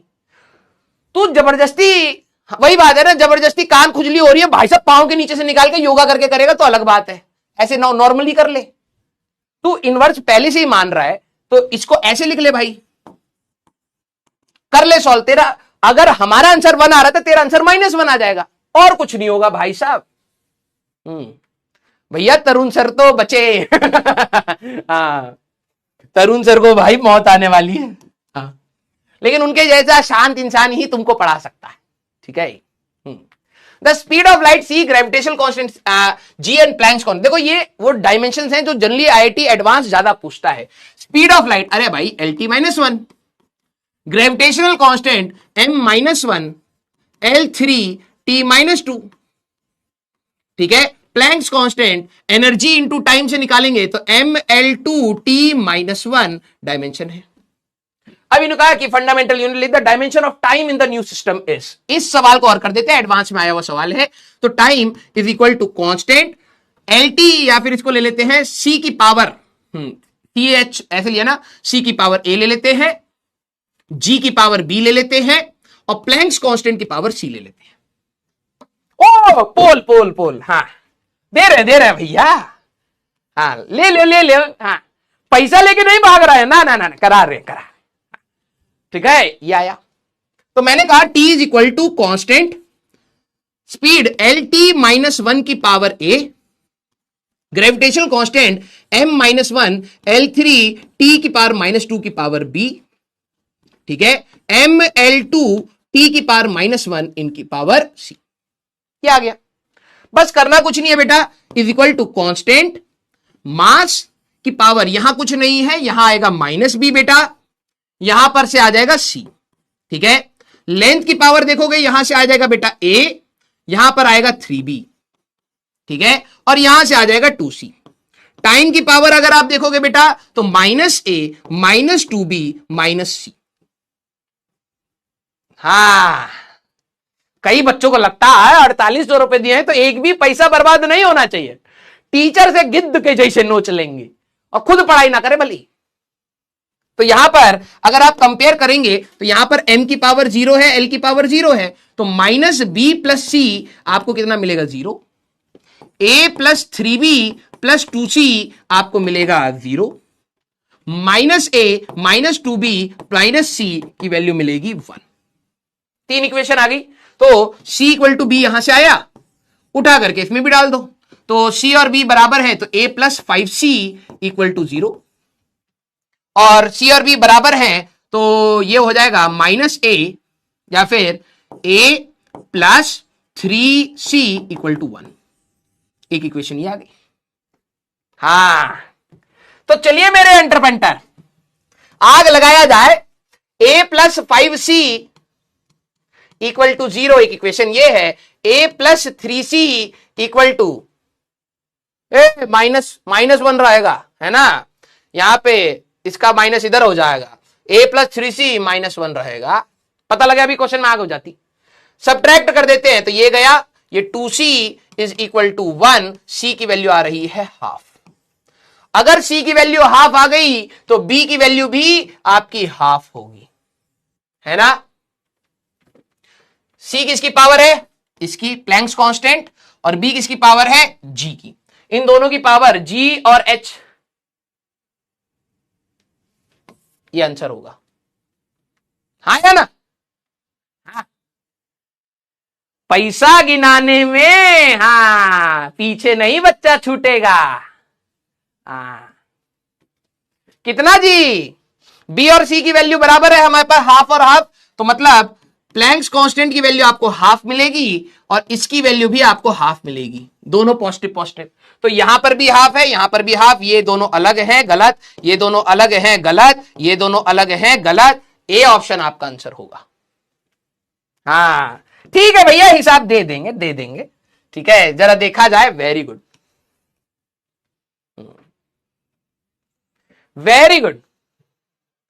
ओ बच्चा पैसा दिया है, अरे रे रे रे रे, ठीक है भाई ठीक है। हाँ पता लग गया। हाँ, सारा पैसा हमको नहीं मिला है ना जी, हम उतना ही पढ़ाएंगे, इतने पैसे में बस इतना ही मिलेगा जे। हाँ क्लियर, यस। बच्चों को देखो भाई साहब, ऐसा लग रहा है जैसे, हाँ ऐसा लग रहा है जैसे पापा से हम पैसा मांग लियो। हाँ पापा हमको 100 रुपए दे दियो, हम घूमने जा रहे हैं, पिछले महीने के इस तारीख को सुबह 6 बजे हम तुम्हें 2 रुपए दिए थे, उसका हिसाब दीजिए, हैं। हाँ ऐसा लग रहा है कि हम तुमको पापा से बात कर रहा हैं, ठीक है। हाँ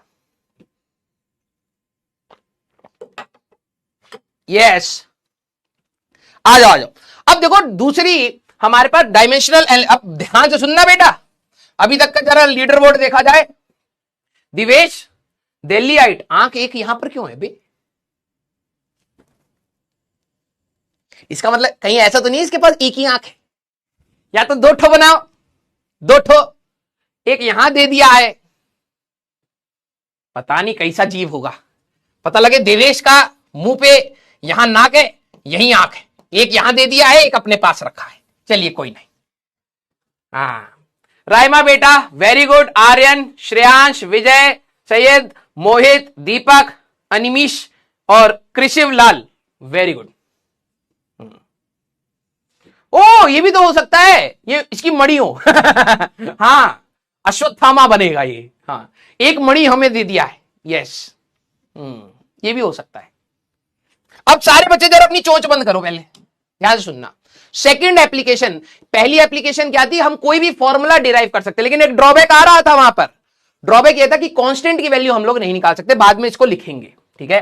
अब सारे बच्चे जरा देखना, कंसेप्ट जरा समझ, क्योंकि इसमें कोई थ्योरी होती नहीं है, कंसेप्ट जरा समझना।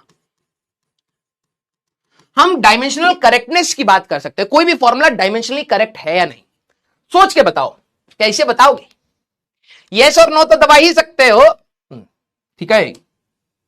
या चलिए अभी चैट ऑन कर देंगे, क्या आपको पता है काइनेटिक एनर्जी का फॉर्मूला हाफ mv स्क्वायर, ये अगर मैं लिख रहा हूं, काइनेटिक एनर्जी का फॉर्मूला 2mv स्क्वायर ये लिख रहा हूं, काइनेटिक एनर्जी का फॉर्मूला हमारे पास m स्क्वायर v हाफ लिख रहा हूं। सारे बच्चे अब जरा ध्यान से सुनना, ठीक है? सारे बच्चे जरा ध्यान से सुनना। अगर आपको कोई भी फॉर्मूला दिया जाए तो करेक्टनेस, क्या ये फॉर्मूला लॉजिकल है या नहीं है, आप डायमेंशन एनालिसिस से बता सकते हैं। खुद समझना आपको, we know this is correct formula, we know this is correct formula. और अगर आप यहां पे dimensions of left hand side अगर निकाले तो ये एनर्जी है ml2t-2 आएगा बेटा। और dimension of right hand side की अगर आप बात करें, हाफ का कोई डायमेंशन नहीं, ये नंबर है, ठीक है? और अगर आप देखेंगे m इंटू LT-1 का स्क्वायर, सर ये लिखना है, बिल्कुल लिखना है, लेकिन मैं आपको टाइम दूंगा, पहले समझिए कंसेप्ट को। ये आ गया। सारे बच्चे जरा यहां पर ध्यान से देखना। अरे चैट क्यों नहीं चल रही? हाँ अब चलेगा।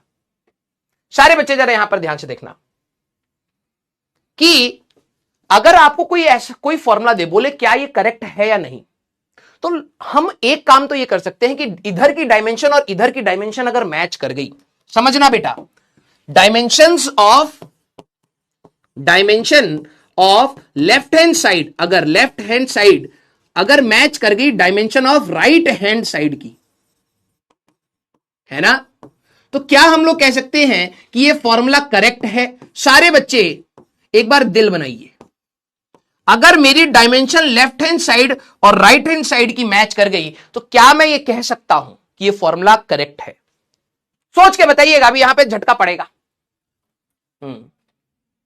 यार ये वाली चैट चल नहीं रही है। सारे बच्चे एक बार दिल बनाइएगा या दिल लिख दीजिएगा। मुझे पता था हमारा गोलू बोलू अंटा पंटा भी छोटा है लेकिन बड़ा बनने की कोशिश कर रहा।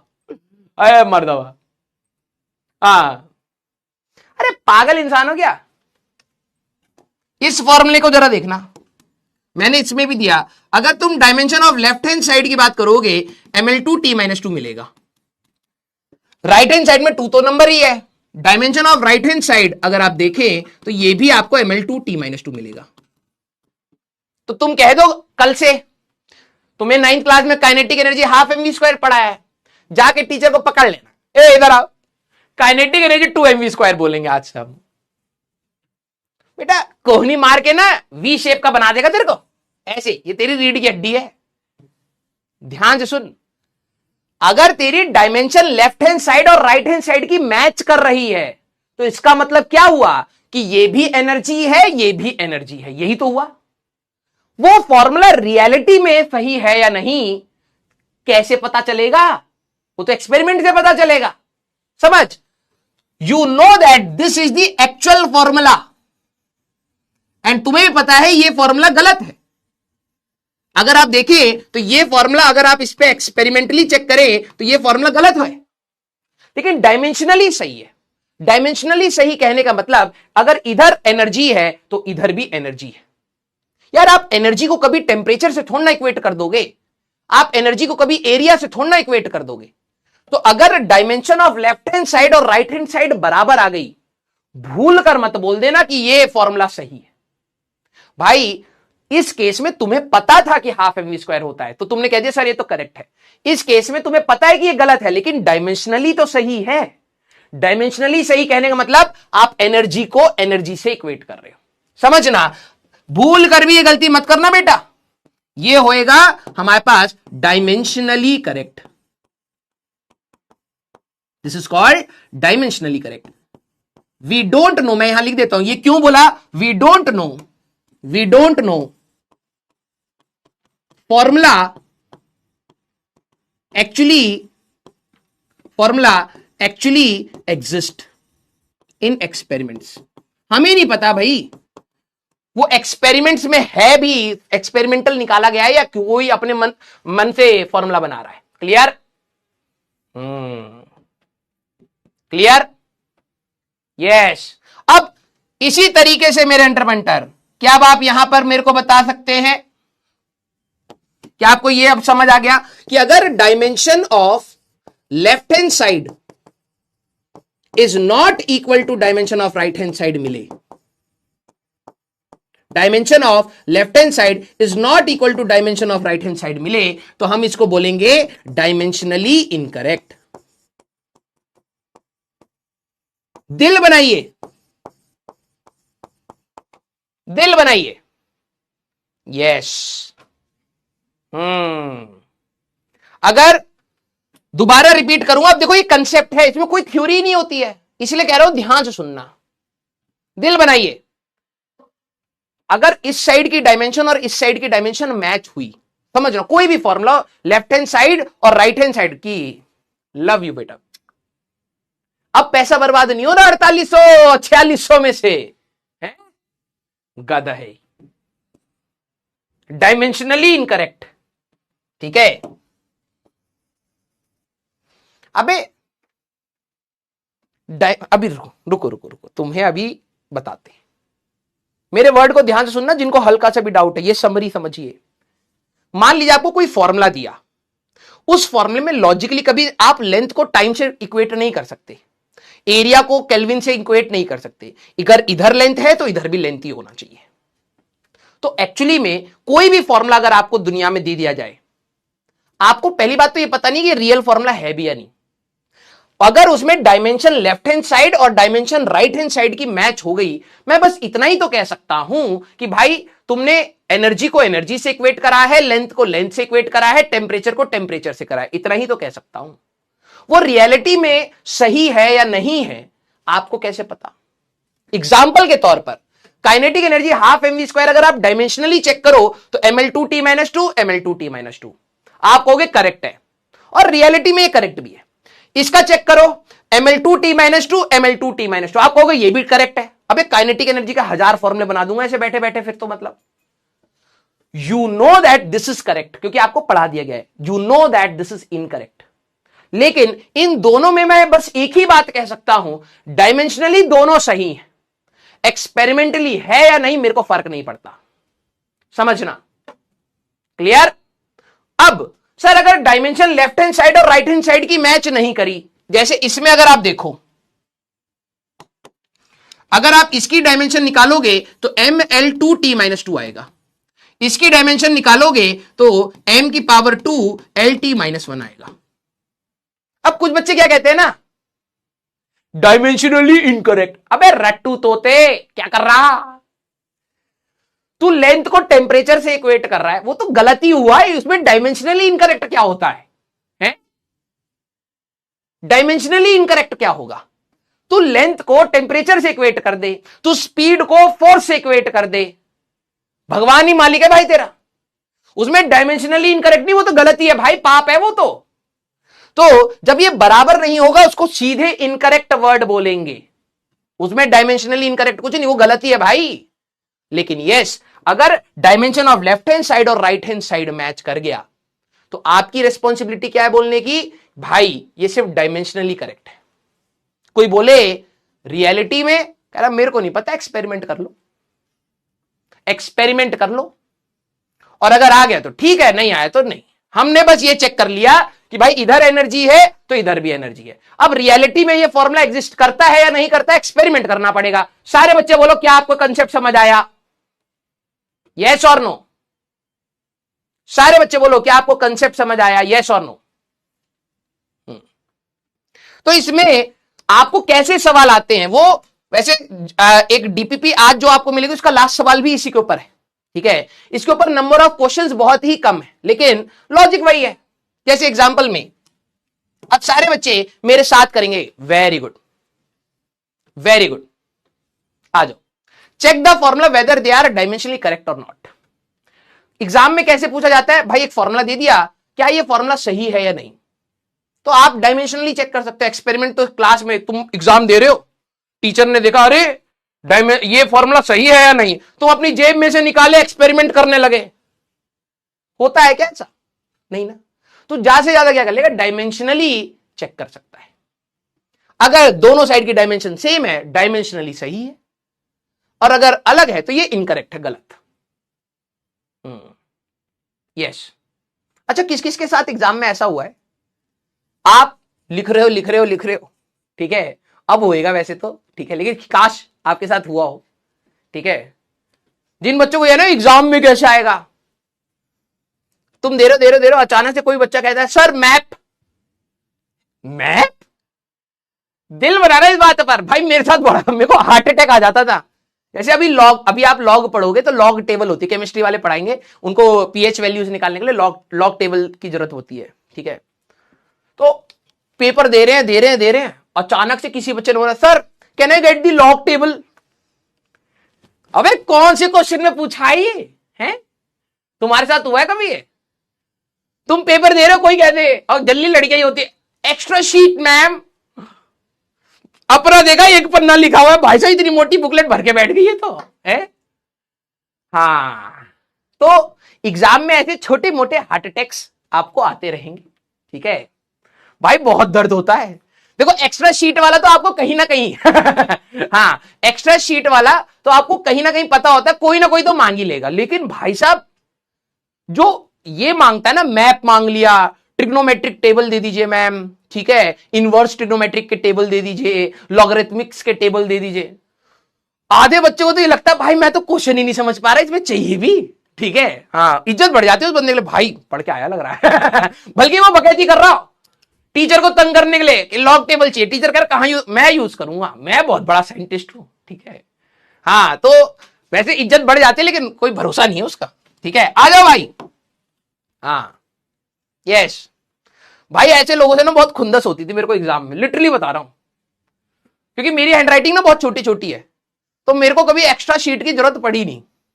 इंजीनियरिंग जब मैं बीटेक फर्स्ट ईयर में था, तब की मैं बता रहा हूं, वहां पे टीचर पन्ने भी देखते थे कितना भर रहा है बच्चा, भाई साहब डेढ़ जगह खाली छोड़ छोड़ के, हर लाइन के बीच में एक लाइन लिखी है, तो 2 लाइन छोड़ के बड़ा बड़ा लिख रहा हूं, शीट पे शीट, शीट पे शीट, भाई बच्चे कहते हैं यार ये तगड़ा है, ठीक है, मार्क्स उनसे कमा रहे मेरे, ठीक है सब गलत लिख रहा हूं मैं, लेकिन क्लास में लड़कियों को लग रहा भाई ये लड़का तेज है। एक एग्जाम तक तो पूरा रौला काटा, उसके बाद जब रिजल्ट आ गए तो बस उनके नोट जीरोक्स करा करा के जी रहे थे। यस, आ जाओ भाई। अब check the formula whether they are dimensionally correct और इनकरेक्ट। देखो अब इन्होंने कहा है, तो भाई kinetic energy, dimension of left hand side अगर आप देखें तो ये तो एनर्जी है ml2t-2, dimension of right hand side निकाल के देखें, ठीक है, तो हाफ की तो कोई डायमेंशन नहीं होगी, mlt-1 का पावर 3, तो ये आ जाएगा ml3t की पावर -3। ऑब्वियस सी बात है बेटा, dimension of left hand side is not equal to dimension of right hand side. इसको डायमेंशनली इनकरेक्ट नहीं बोलेंगे, गलत है, पाप है भाई, ये इनकरेक्ट है। किस किस का ये आ गया, दिल बना दीजिए, ये इनकरेक्ट है। हाँ यस, वेरी गुड। हाँ सर, आपके 10th में कितने थे? 94%। Clear, very good. Second part B, B की बात करेंगे, potential energy equal to mgh। कईयों को तो फॉर्मूला याद नहीं होगा, लेकिन चलिए, अगर आप पोटेंशियल एनर्जी की बात कर रहे हैं, dimension of left hand side की अगर आप बात करें तो आप कहेंगे ml2t-2, dimension of right hand side की बात करें, सर m क्या है, g क्या है, h क्या है, ये भी बता दे भैया। m है मास, ठीक है, g है एक्सेलरेशन ड्यू टू ग्रेविटी, और h है हमारे पास हाइट। क्लियर, क्या आ रहा, कुछ कह रहे हैं करेक्ट आ रहा है, भाई डायमेंशनली करेक्ट बोलो, ये गलती हो जाएगी। राइट हैंड साइड की अगर आप बात करेंगे मेरे एंटरपेंटर, तो मास के लिए m हो जाएगा, एक्सेलरेशन ड्यू टू ग्रेविटी का LT-2 हो जाएगा, इंटू लेंथ हो जाएगा। तो अगर आप देखें ml2t-2, very good. Dimension of left hand side is equal to dimension of right hand side, दोनों साइड की डायमेंशन मैच हो रही है, हम क्या बोलेंगे, ये डायमेंशनली करेक्ट है, ये डायमेंशनली करेक्ट है, समझना। अगर इसी में कोई कह देता ना potential energy is equal to 50 mgh, तो ये भी तेरा करेक्ट आ जाता। तेरे को भी पता है पोटेंशियल एनर्जी का फॉर्मूला mgh होता है, ना कि 50 mgh। ठीक है, तो तुम नहीं बता सकते, तुम बस यही बोलोगे हाँ ये वाला फॉर्मूला भी डायमेंशनली करेक्ट है। क्लियर?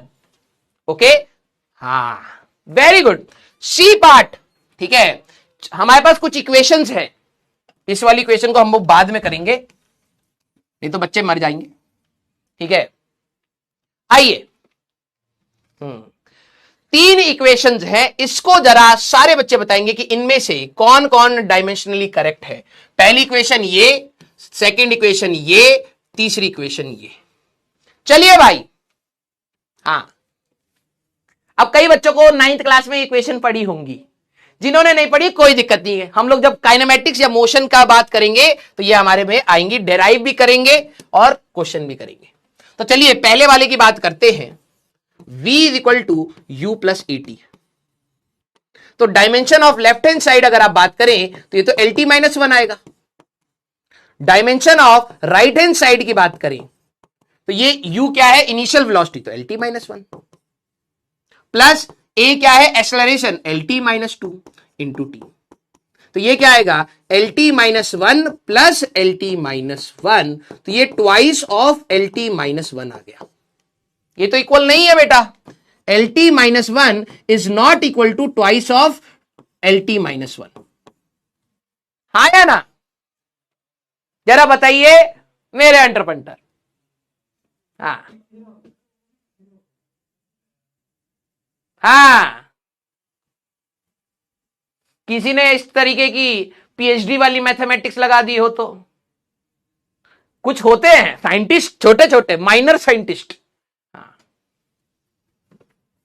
कई लोग यहां पे कहेंगे L T minus 1 plus L T minus 1 2 L T, ये तो एल टी माइनस 1 था, ये ट्वाइस आ गया, नहीं होगा, इनकरेक्ट। अरे पागल इंसान, ये वेलोसिटी में तू वेलोसिटी जोड़ेगा, वैल्यू से मतलब नहीं है, ये आएगी तो वेलोसिटी ही। हाँ, आएगा तो वेलोसिटी। ट्वाइस कहां से आ गया, लेंथ में लेंथ जोड़ेगा, 12 थोड़ा होगा, लेंथ ही आएगा। ठीक है, ये बता चुके हैं हम लोग। तो यह आया, अगर आप देखें first equation, dimension of left hand side is equal to dimension of right hand side, तो डायमेंशनली करेक्ट। पहले वाली तो ये आ रही है, वेरी गुड। हाँ, प्रिंसिपल ऑफ होमोजेनिटी, ट्वाइस मत कर देना। ठीक है, यस। कुछ बच्चों को वैसे डाउट नहीं आया होगा, कुछ बच्चों को बिल्कुल मस्त चल रहा होगा, अचानक से मैंने लिखा है, हाँ हम बात तो सही हो रही है, हम कैसे गलत। अबे भाई थोड़ा तो कॉन्फिडेंस भी रखा कर अपने पे। किस किस को सही में डाउट आ गया था कुछ होंगे यहां पर, हमारे कुछ अंटर होंगे जिनको सही में एक बार डाउट आ गया होगा, अरे हाँ यार ट्वाइस होना चाहिए था। सच बताना, पक्का बता रहा हूं, अरे हो ही नहीं सकता 100% इतने तेज हो हमारे बच्चे। हाँ, सच बताना, किस किस को एक, हाँ देखो आ गया ना। मुझे ऐसी गलतियां करनी पड़ती हैं क्योंकि हमारे जो मासूम से अंटर है वो कॉन्फिडेंस नहीं है ना।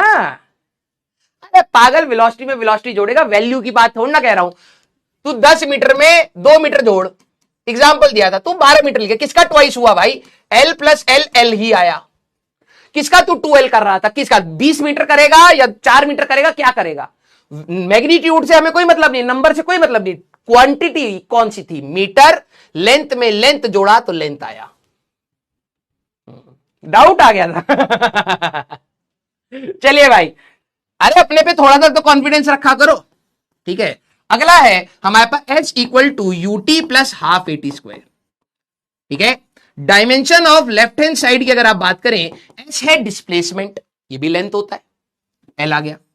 Dimension of right hand side की अगर आप बात करें तो L T minus 1 into T plus half का कोई डायमेंशन नहीं, नंबर है, L T minus 2 into T का स्क्वायर, तो ये भी एल आया, ये भी एल आया, लेंथ ही आया। आप कह सकते हैं dimension of left hand side equal to dimension of right hand side, dimensionally correct. Clear? तीसरी इक्वेशन चेक करते हैं मेरे entrepreneur. V square minus U square, V square minus U square equal to 2as। तो dimension of left hand side क्या आएगा? ये LT minus 1 का square minus LT minus 1 का स्क्वायर। तो ये आएगा बेटा L2T minus 2 minus L2T minus 2, और सेम क्वांटिटी में घटाओगे आएगा तो वही। All are correct, very good, love you बेटा। Dimension of right hand side की बात करेंगे बेटा तो ये ट्वाइस 2 का तो कोई डायमेंशन नहीं होगा।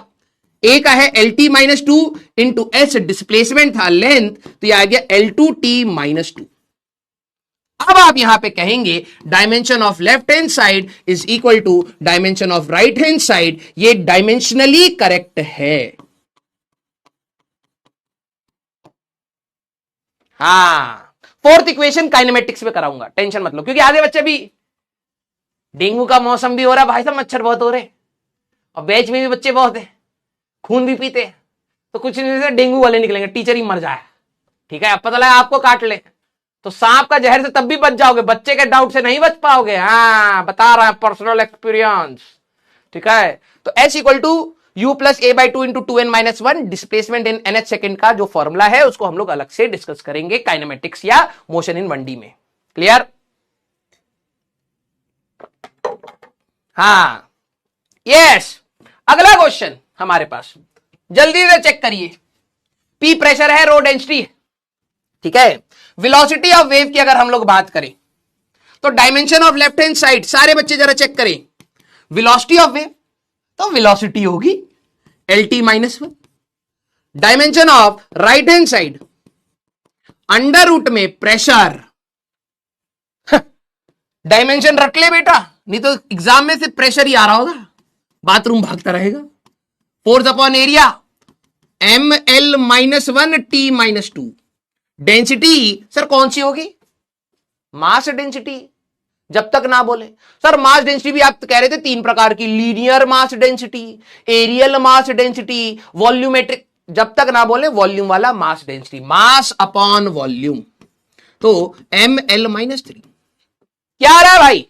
कुछ बच्चे कह रहे हैं इनकरेक्ट और कुछ बच्चे कह रहे हैं करेक्ट। चलिए बट गए। ML minus 1 T minus 2 divided by M की पावर L माइनस 3।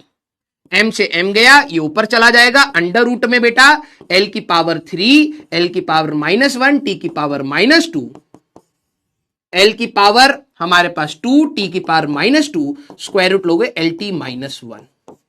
बिल्कुल सही, डायमेंशनली करेक्ट है बेटा।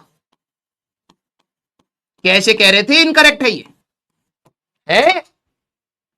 हाँ, अब आप जब आगे जाओगे ना वेव्स चैप्टर 11 के आखिरी चैप्टर में फॉर्मूला आएगा। अब तुम्हें थोड़ा पता है ये सही है या गलत है, तुम बस इतना ही बोल सकते हो डायमेंशनली करेक्ट। तुम काइनेटिक एनर्जी के फॉर्मूले में ना बिल्कुल ऐसे हो जाता है, हाफ mv स्क्वायर होता है। अब बताइए सही है या गलत है? नहीं पता ना, ये 11th क्लास के आखिरी में पढ़ाया जाएगा और उस समय तक हालत ऐसी होगी पढ़ाने के बाद भी नहीं समझ आएगा कि सही है गलत है। This is the sarcasm. चलिए कोई नहीं, अभी के लिए तो बस डायमेंशनली चेक कर लीजिए। अगला सवाल मेरे एंटरप्रेन्योर, देखा जाए क्या आप लोग पकड़ पा रहे हैं या नहीं। Velocity of wave in a string, एक हाँ LT माइनस 1 कैसे आया भाई? ये तो वेलोसिटी है तो LT माइनस 1 स्क्वायर रूट। अरे भाई मेरे को तो यार तुम्हारे डाउट पर ना तरुण सर पर वो होता है बस।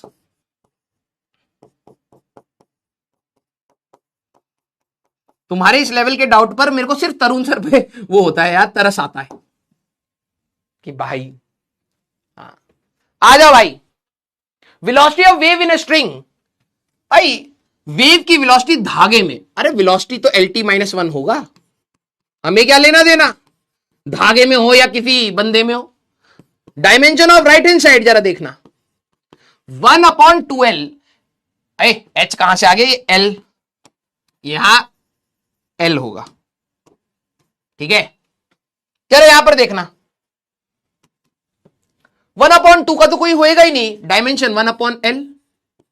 अंडर रूट में टेंशन का बताइए जरा, सारे बच्चे मुझे टेंशन बताइए क्या होता था। जरा अब देखो क्वेश्चन में आ गया ना, हम डायमेंशन नहीं पढ़ेंगे, हाँ बेटा मार्क्स दूसरे को दे दियो। टेंशन क्या होता था बताइए? बताइए, टेंशन याद करिए। हाँ, फोर्स।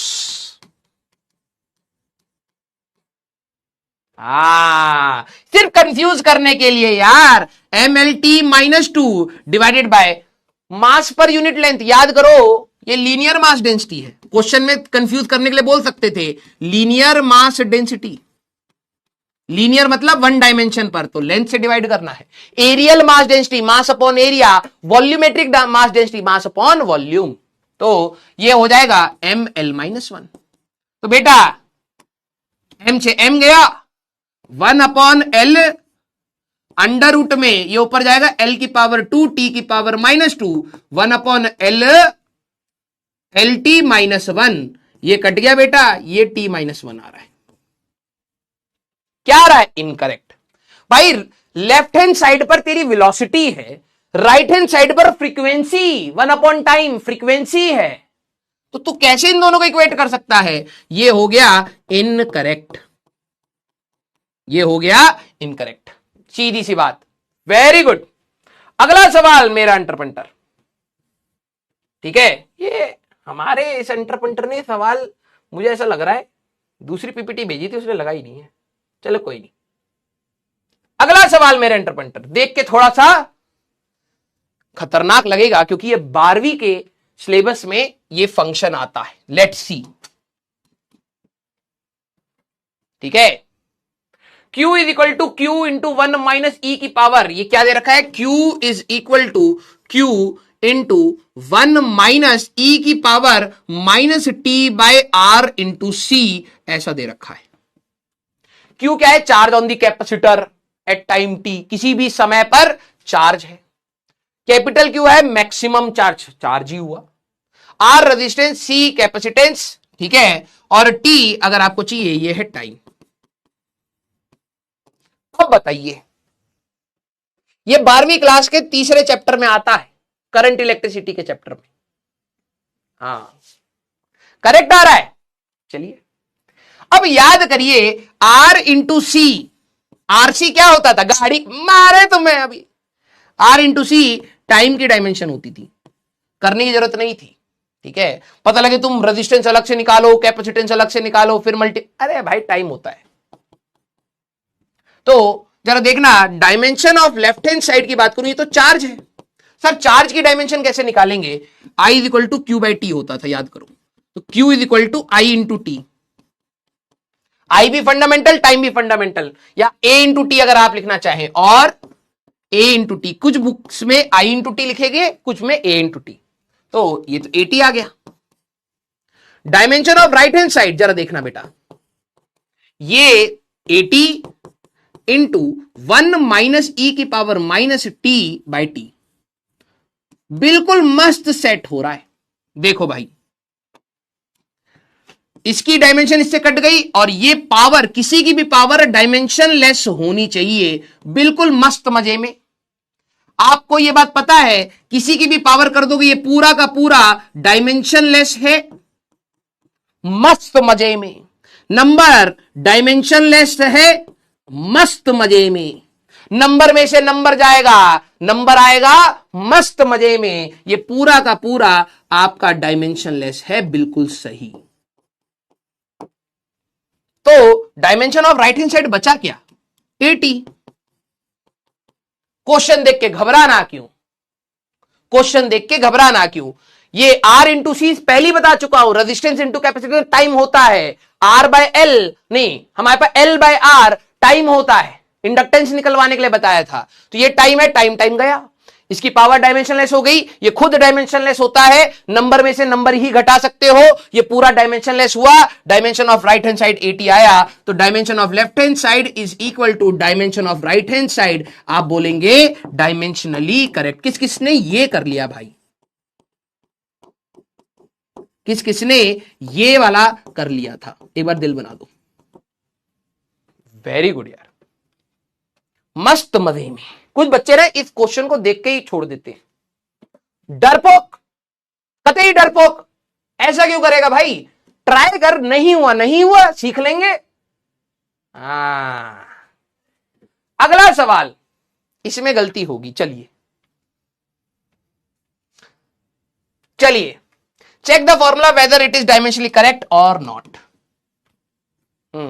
इसमें मैंने एबीसीडी सही लिखी है ना? हमारी एक तो ये भी बड़ी दिक्कत है, ए ये है, बी सी डी, कहां D, D E F G. हाँ बहुत सही। चलिए, एक फॉर्मूला दिया है, ठीक है, H इज इक्वल टू, थोड़ा बड़ा लिख देते हैं, H is equal to 2s cos theta divided by R rho G. इन्होंने बोला H है height rise in tube, S है surface tension, theta angle of contact, R radius, rho density, G accelerate नहीं, हट एक्सलरेशन। अब पहले तो मुझे सारे बच्चे बताएं किन किन ने ये पैरामीटर्स की डायमेंशंस याद है। डायमेंशनली करेक्ट आ रहा है? वेरी। ऐसा मत करना यार कि तुम डायमेंशन पीछे से छाप रहे हो और फिर कर रहे हो, फिर तो बचा ही क्या क्वेश्चन में। रिकॉल करना ही सीखना है। कुछ बच्चों का इनकरेक्ट आ रहा है, कुछ बच्चों का करेक्ट आ रहा है। अच्छा, हाइट राइज इन ट्यूब, किसी ट्यूब में हाइट राइज, तो हाइट है भैया, डायमेंशन एल होगा। सरफेस टेंशन क्या होता था?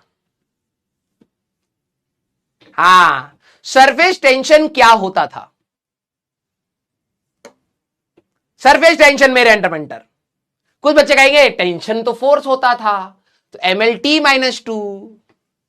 गलत हो जाओगे बेटा, यही क्वेश्चन पटक देगा, खोपड़ी खुल जाएगी। This is force upon length, तो आएगा MT-2।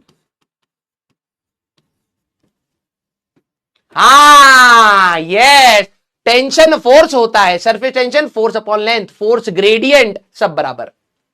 एंगल ऑफ कॉन्टैक्ट, भाई एंगल तो डायमेंशनलेस है, इसकी तो कोई डायमेंशन ही नहीं होगी। सर कॉन्टैक्ट का एंगल क्या हो, देख रहा है बेटा, कांपते कांपते यहां से कन्याकुमारी जाता है हमारा तप्पड़। एंगल ऑफ कॉन्टैक्ट एंगल ही तो होगा। Radius L, density ml-3, acceleration LT-2। अब हमें सारी डायमेंशन पता है। अब आ जाओ करते हैं। तो dimension of left hand side अगर आप निकालें तो मेरे एंटरपेंटर एल आएगा। Dimension of right hand side मेरे एंटरपेंटर, देखो 2 का तो कुछ होगा नहीं, नंबर है। Surface tension MT-2। Cos theta का क्या करेंगे? कुछ नहीं भाई, कॉस थीटा खुद डायमेंशनलेस होता है। All trigonometric ratios are dimensionless, divided by R ML-3 और LT-2। ये आया मेरे एंटरपेंटर, काटा पीटी करा जाओ, बहुत मजा आता है। M से M चला गया, ये L 1 ये क्या आ रहा है, L⁻⁻1 L आ गया, तो डायमेंशनली करेक्ट होगा ये।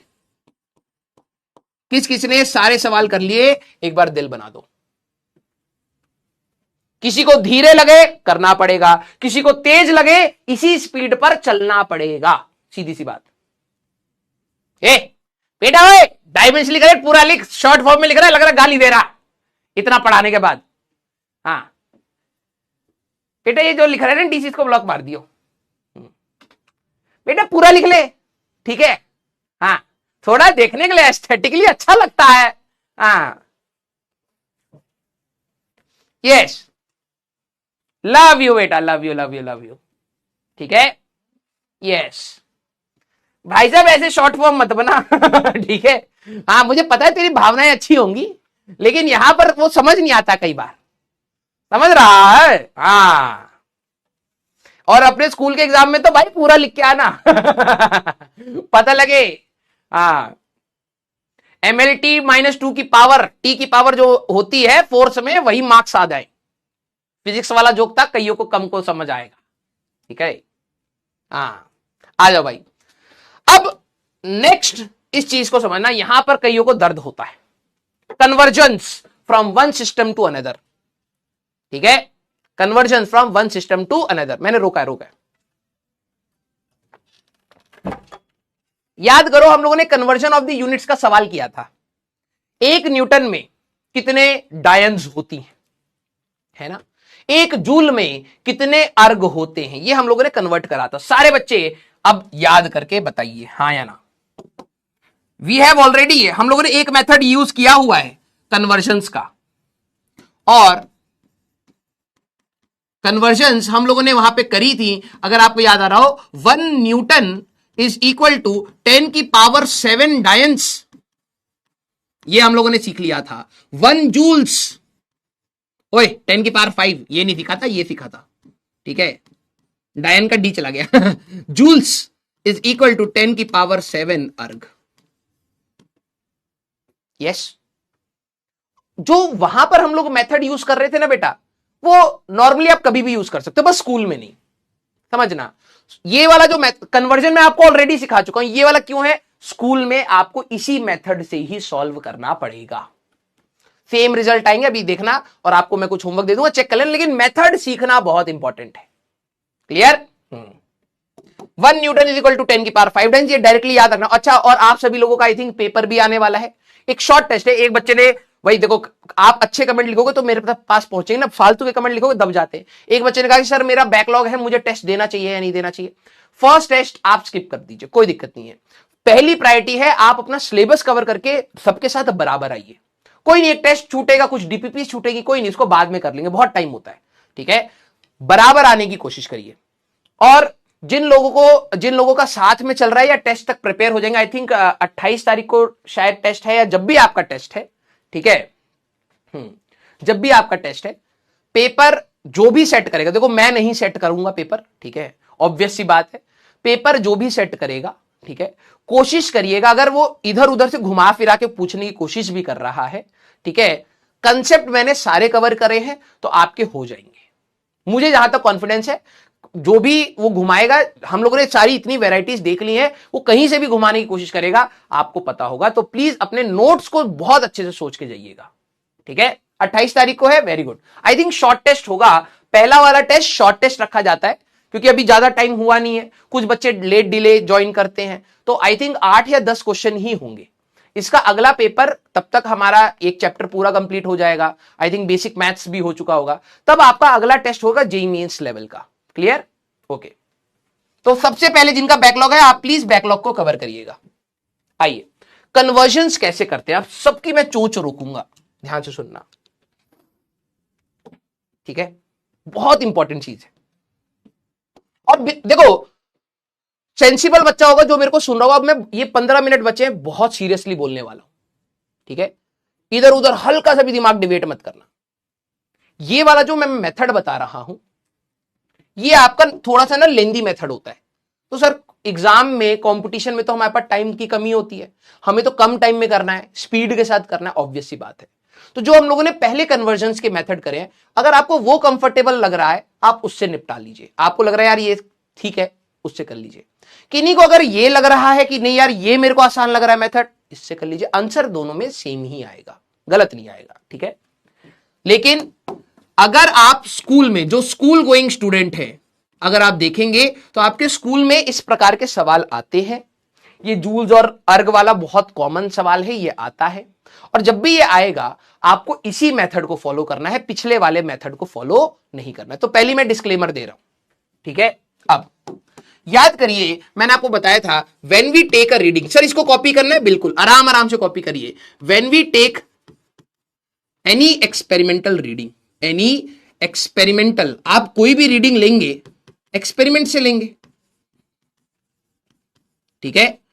आप कोई भी रीडिंग लेंगे, एक्सपेरिमेंट से लेंगे, वो आएगा n इंटू यू। याद करिए, सेम इसी तरीके से है वो चीज, तरीका सेम, लेकिन स्कूल में कहते हैं यार इससे करो, मार्क्स काटते हैं। n होता है उसका मैग्नीट्यूड, वैल्यू कितनी है, ठीक है? और u होता है हमारे पास यूनिट्स, जिसकी हम लोग बात करते आए हैं अभी तक, ठीक है? And we also know that if we convert this reading, कोई भी रीडिंग आ गई, in any other units, the numerical आप बोले the experimental value remains same.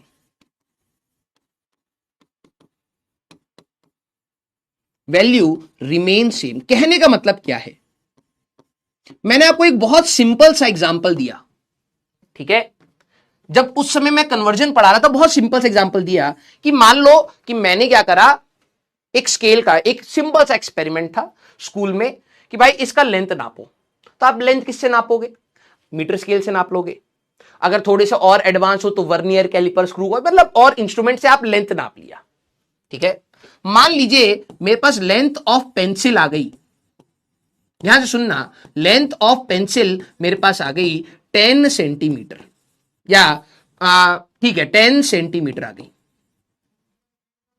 अब ये एक्सपेरिमेंटली आपने एक एक्सपेरिमेंट करा, 10 सेंटीमीटर आ गई, उसको मैं चेंज नहीं कर सकता ना।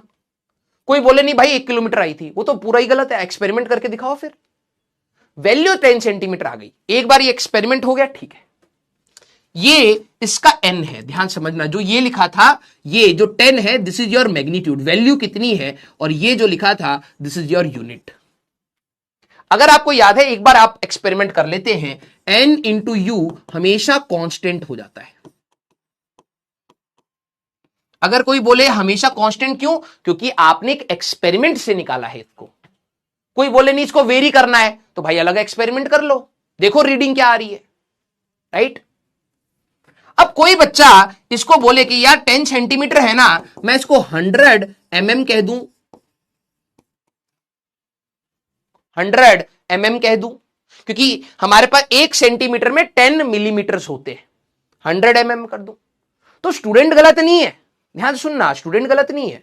उसने एक्सपेरिमेंटल की जो वैल्यू है वो सेम ही रखी है, n इंटू यू कॉन्स्टेंट ये है, मैग्नीट्यूड इसका अलग है, यहां पे मैंने, हाँ इसका मैग्नीट्यूड अलग है, इसकी यूनिट अलग है, समझना, इसका मैग्नीट्यूड अलग है, इसकी यूनिट अलग है, इसका मैग्नीट्यूड अलग है, इसकी यूनिट अलग है। लेकिन एक्चुअली में सारे बच्चे ये चीज समझिए, 10 सेंटीमीटर 100 mm होता है भाई। एक्सपेरिमेंटल वैल्यू अलग नहीं करा उसने, इसको 10 सेंटीमीटर को 20 सेंटीमीटर नहीं बनाया, 1 किलोमीटर नहीं बनाया, मिलीमीटर नहीं बनाया, उसने 10 सेंटीमीटर को 10 सेंटीमीटर ही रहने दिया, बस यूनिट अलग कर दी। यूनिट अलग हुई तो मैग्नीट्यूड अलग हुआ। तो क्या मैं सारे बच्चे ये कह सकता हूं स्टेटमेंट को, if we convert this reading, जो भी आपने एक्सपेरिमेंटल रीडिंग ली है, मान लो आपने 1 किलोमीटर नापा, यार उसको लिखने के कितने तरीके हैं यार। कोई बोले 1000 मीटर, कोई बोले 10⁶ मिलीमीटर, कोई सेंटीमीटर में लिखे, कोई डेसीमीटर में लिखे, कोई डेकामीटर में लिखे, कोई हेक्टामीटर में लिखे, लिखना चाहे लिख सकता है, कोई नैनोमीटर में लिखे, कोई पिकोमीटर में उसको कन्वर्ट करके लिखे, लिख सकता है। बात यह है, if we convert the reading, जो एक बार रीडिंग आ गई उसको कन्वर्ट करते हो अगर आप अनदर यूनिट सिस्टम में, सिस्टम ऑफ यूनिट्स याद करो, एफपीएस, सीजीएस, एमकेएस, अगर आप एक नई यूनिट सिस्टम में जा रहे हो, एक्सपेरिमेंटल वैल्यू रिमेन सेम। आपने जो चीज नाप ली वो नाप ली भाई, उसको चेंज नहीं कर सकता, हां उसको लिखने का तरीका चेंज कर सकता हूं। मैं 10 सेंटीमीटर को 100 mm लिख सकता हूं, ये वाली वैल्यू 100 mm और 10 सेंटीमीटर दोनों सेम ही है। ये नहीं है कि 10 सेंटीमीटर को मैं 20 सेंटीमीटर लिख रहा हूं। तो ये चीज समझना कि व्हेनेवर वी कन्वर्ट, एक बहुत इंपॉर्टेंट कंसेप्ट निकल के आता है, ठीक है, व्हेनेवर वी कन्वर्ट,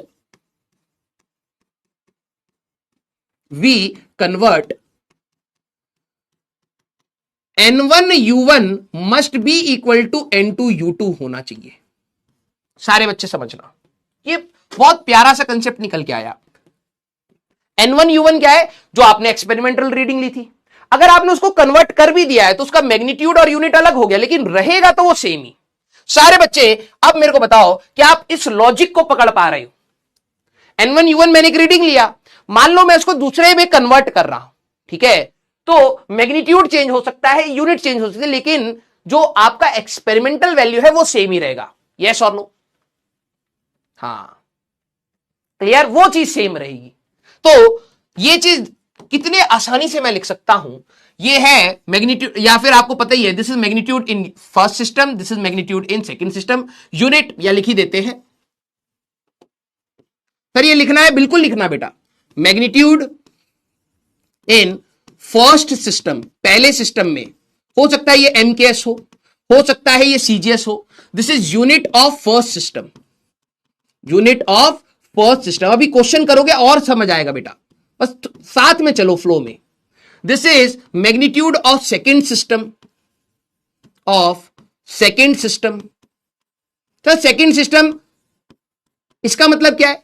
हो सकता है यहां एमकेएस हो सकता है यहां सीजीएस हो सकता है यहां सीजीएस हो, यहां एफपीएस हो सकता है। This is your unit in second system.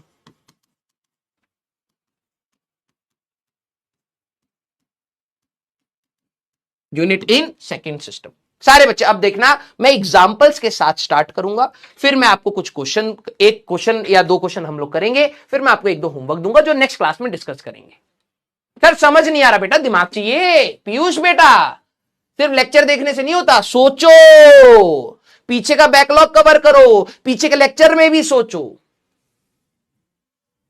Yes, अब एक एग्जांपल बिल्कुल बेसिक सा जो हम लोग कर चुके हैं। If a unit of force in SI system is Newton, what is the unit? If unit of force in SI system is 1 Newton, what is the value in CGS? या basically इसको थोड़ा सा स्टेटमेंट वाइज चेंज कर देता हूं, convert. ठीक है, अबे कलर क्यों नहीं चेंज हो रहा इसका? हाँ,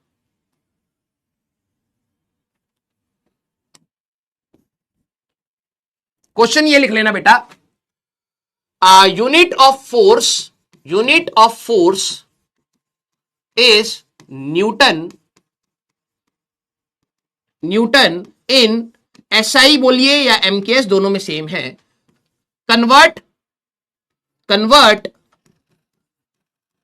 1 newton of force to CGS, उसको CGS सिस्टम में कन्वर्ट करिए। ये सवाल है, ठीक है, यही हमारा सवाल है। सर ये तो हमें कराया हुआ है आपने। बिल्कुल कराया है, बिल्कुल कराया है, आप सभी लोगों को इसका जवाब पता है, लेकिन मेथड देखना बहुत इंपॉर्टेंट है। तो मैंने कहा यार ध्यान से सुनना, हमारे लिए N1U1 must be equal to N2U2। सारे बच्चे पहले मेरे से स्टेप सीखेंगे, सेकंड वाले में आप सभी लोग स्टेप्स मेरे साथ रिलेट करेंगे, दोनों मिलके करेंगे। तीसरा क्वेश्चन आप लोग करोगे ऑब्जेक्टिव। इसका रिजल्ट आपको पता है, इसीलिए मैं चाहता हूं, ये था 1, इसकी वैल्यू है 1, दिस इज न्यूटन। ये दूसरे सिस्टम में कितना बनेगा मेरे को ये नहीं पता, और this is unit of force in CGS। ध्यान सुनना, यही तो कन्वर्ट करने के लिए कह रहा है।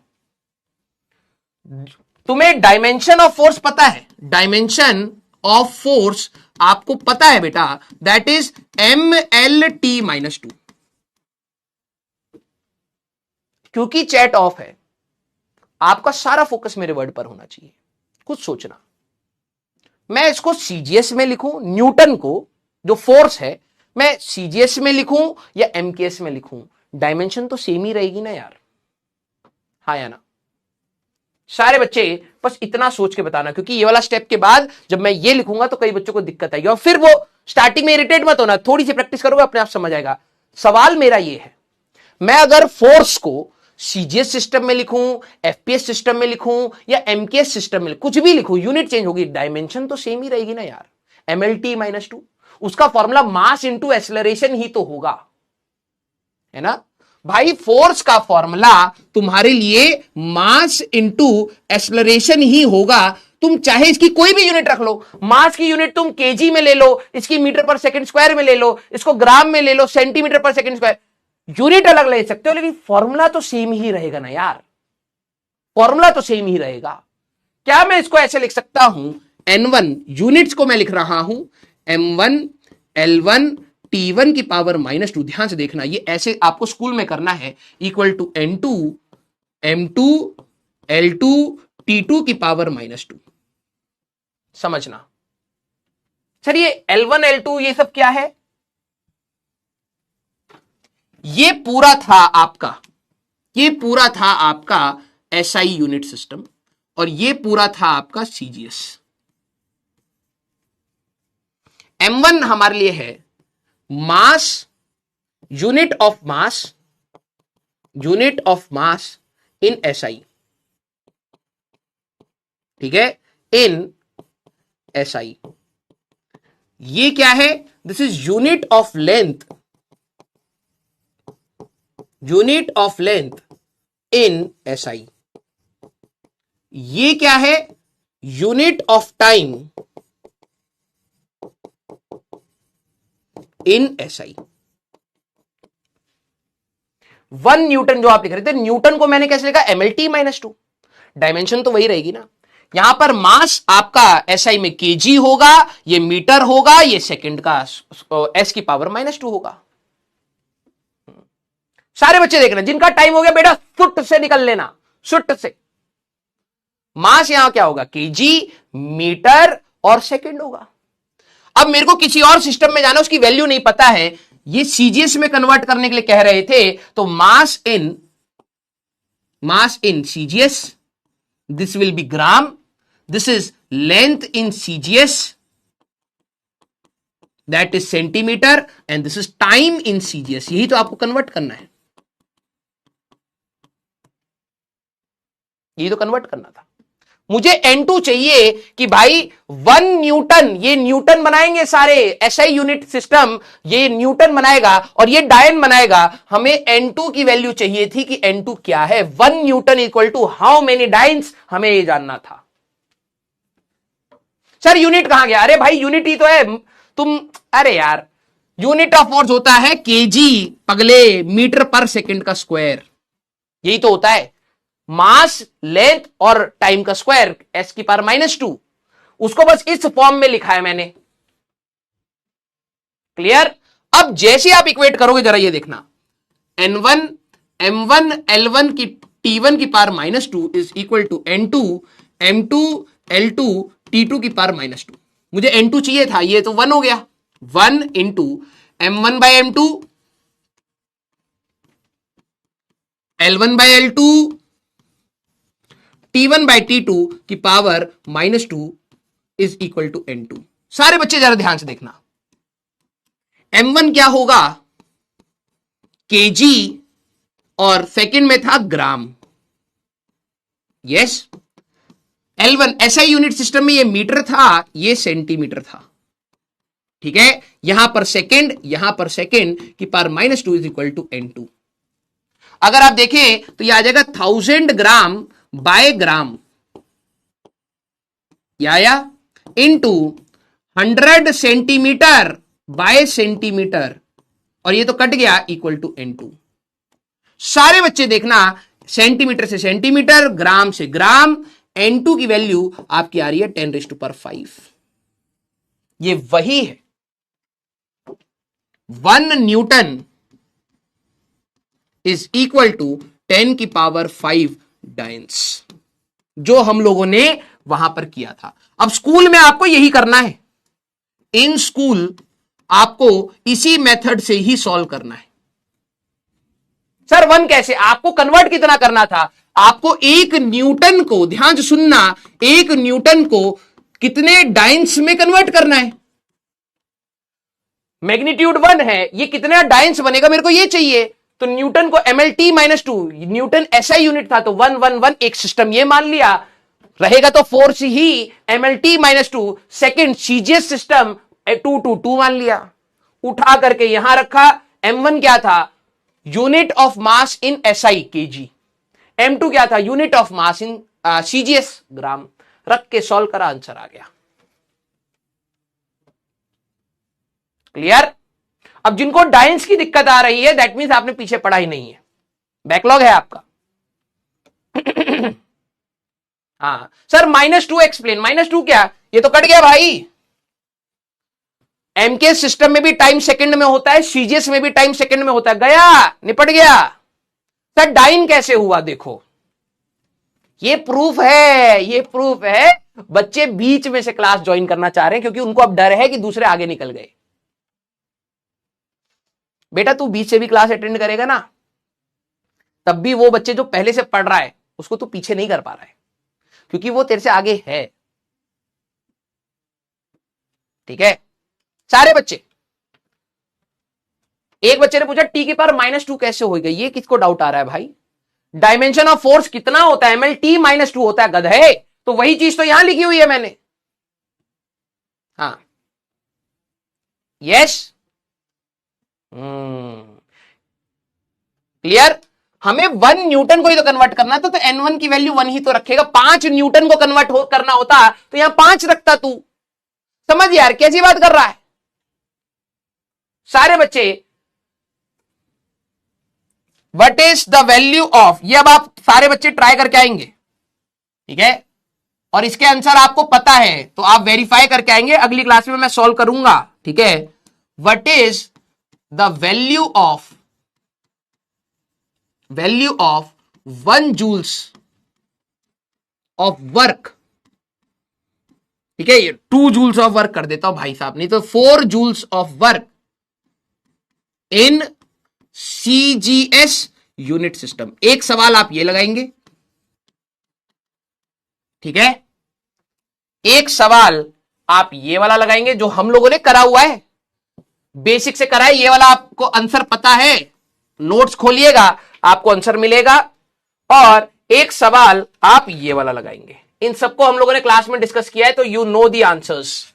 एक सवाल आप ये लगाएंगे, पावर वाला भी किया है, ये वाला भी किया है, वर्क को भी कन्वर्ट किया है, फोर्स को भी किया था, और एक ये वाला सवाल आपका होमवर्क है। क्लियर? तो ये आपके होमवर्क है, यू नो द आंसर्स। आप प्लीज इनको चेक करके आएंगे। हाँ, आंसर तो आपको पता लग ही रहा है, आप चेक करेंगे इस वाले मेथड से। मेथड आपको सेम रखना है बेटा, प्रैक्टिस करनी है उस मेथड की, ठीक है। तो ये वाले क्वेश्चन हम लोग बाद में देखेंगे। क्लियर? यस, इसको प्लीज आप ट्राई करके आना। देखो, कई बार जब आप कोई चीज स्टार्ट करते हो तो स्टार्टिंग में इरिटेटिंग लगती है। डायमेंशन में भी लग रहा था ना स्टार्टिंग में, स्मूथ हुआ ना प्रोसेस। आप मेहनत मत रोकना, इरिटेशन लगे कोई दिक्कत नहीं, इरिटेटेड माइंड से पढ़ लीजिए उस समय। मैं बता रहा हूं 2 दिन के बाद आप हो गया पता नहीं किस फालतू चीज पे मैं रो रहा था। मेहनत ही करना था, मेहनत ही तो करनी थी, ठीक है। IITN के जैसे सोचना स्टार्ट करो, कम से कम उस तरीके से मेहनत तो आएगी। सैटरडे एंड संडे आपका फ्री है। हम लोगों ने यूनिट्स वाला पार्ट यहां कंप्लीट कर लिया है। इसकी जो ड्रॉबैक्स है अगली क्लास में बताऊंगा। कंप्लीट रिवाइज मारेंगे, वर्कबुक जो आपको दी थी फिर से सॉल्व कर लेना, डायमेंशन अच्छे से याद हो जाएंगी। क्वेश्चंस सेल्फ सॉल्व कर लीजिएगा, जितने कर पाए मैक्सिमम कोशिश करनी है। ये नहीं कि सर छूट गया था, मेरे को गुस्सा आ रहा है, ऐसा कुछ नहीं, जितना कर पाए। प्लस सिग्निफिकेंट फिगर के रूल्स आपको रिवाइज करने हैं केमिस्ट्री से। निखिल सर ने कराए हैं आपको, मुझे पता है, ठीक है। निखिल सर ने आपको कराए हैं, मुझे पता है। हम देखे हमारा समय बच सकता है, लेकिन नहीं, मैं भी आपको पढ़ाऊंगा, ठीक है, क्योंकि आप लोगों ने यहां काम कर लिया है। सिग्निफिकेंट रूल्स आपको रिवाइज करके रखने हैं। मैं पहले एरर्स का पार्ट कराऊंगा, फिर आपको सिग्निफिकेंट फिगर्स पढ़ाऊंगा आखिरी में, ठीक है, क्योंकि एरर का पार्ट जेई ज्यादा पूछता है as compared to significant figures. Significant figure में एक आध सवाल कभी सालों साल में आ गया तो आ गया, वैसा सिनेरियो है। हर साल सवाल नहीं है, लेकिन एरर्स का हर साल सवाल है, तो पहला फोकस हमारा एरर्स पर रहेगा। क्लियर? यस। सर ने एक मेमे भी दिखाया था, है ना, मेमे, कि उसमें वो कह रहा था, फिजिक्स वाले कह रहे थे कि तुम केमिस्ट्री वाले करा लेंगे, और केमिस्ट्री वाले कह रहे थे तुम फिजिक्स वाले करा लियो, हैं? वो मेमे तुम्हें दिखाया था सर ने, ठीक है, बिल्कुल सही है, लेकिन हम होने नहीं देंगे, हम भी पढ़ाएंगे, टेंशन मत लीजिए, ठीक है। लेकिन यस, जो चीज आपको अच्छे से आती है या आती है थोड़ी सी, तो उसको हम लोग थोड़ा सा स्पीड में कर सकते हैं। जहां समय बच सकता है वहां बचाएंगे, है ना। यस, मेमे ही तो है। हाँ हाँ, स्पाइडरमैन वाला मेमे, हाँ दिखाया था ना। ये फिजिक्स वाला, फिजिक्स वो केमिस्ट्री वाले करा लेंगे, केमिस्ट्री वाला फिजिक्स वाले करा लेंगे। हाँ सर, मेमे नहीं होता है? क्या होता है फिर? मेमे, मीमी। हाँ, हिंदी में मेमे कह रहे होंगे, इंग्लिश में मीमी कहते होंगे, है ना। मीमी तो होता होगा। हाँ, क्या कहते? देखो, तुम्हें क्या लग रहा है, मुझे नहीं पता था। मैं चाहता हूं कि तुम भी ये चीज समझो। जब तुम सारे बच्चे कह रहे हो कि सर इसको ये बोलते, बोलने में तुम्हें ई को अंदर लाना ही पड़ा, समझिएगा। हाँ, जब आप मेरे को समझाने की कोशिश कर रहे हैं तो ई को बीच में लाना पड़ा, तभी आप बोल पा रहे हैं मीम। लेकिन अंग्रेजी में भाई सब क्या है, क्यों तंग कर रहे हैं दुनिया को है? जब मीम कर ई लिख रही, ऐसा तो है नहीं कि हटा दिया हो, ई लिख भी रहे हैं तो बेटा बीच में लिख दो, कम से कम बोलने में तो आसान हो। ये तो भाई साहब बाद में मुझे पता लगा इसको मीम कहते हैं। मैंने 1 साल तक मैं बोला है, लोग हंसते रहते थे भाई बताना मत, इसको मजा आ रहा है। फिर मेरे को बाद में समझ आया कि भाई साहब मीम कहते हैं, और फिर मेरे को इतना गुस्सा आया अंग्रेजों पर। मैंने कहा MEME, जब इसको मीम कहना था तो ई को अंदर ले ले भाई, हम जैसे लोगों की इज्जत तो बचे है? 1 साल तक मैं कह रहा हूं कि भाई बड़ा मस्त मैं आया है। हाँ, वैसे सब मसाला है, धीरे धीरे आपको यूज टू हो जाओगे, आपको समझ आ जाएगा कब कौन सी चीज मसाला है, कौन सी चीज क्या है। ठीक है, ऐसे ही हंसते रहिए, मुस्कुराते ही रहिए। ये जर्नी वैसे ही बहुत कठिन है, तो इसमें हंसते मुस्कुराते हम लोग चीजों को पढ़ेंगे। Yes, love you all, love you all. इसी एनर्जी के साथ अगली क्लास में आप जरूर आइएगा, रिवाइज करके आइएगा। नया टॉपिक स्टार्ट हो रहा है हमारा एरर्स वाला पार्ट, उसमें पीछे का इतना रिक्वायरमेंट नहीं है, पीछे का कोई रिक्वायरमेंट नहीं है। कोई नया दोस्त आपका स्टार्ट करना चाहता हो, स्टार्ट कर ले और पीछे धीरे धीरे अपना बैकलॉग कवर कर ले।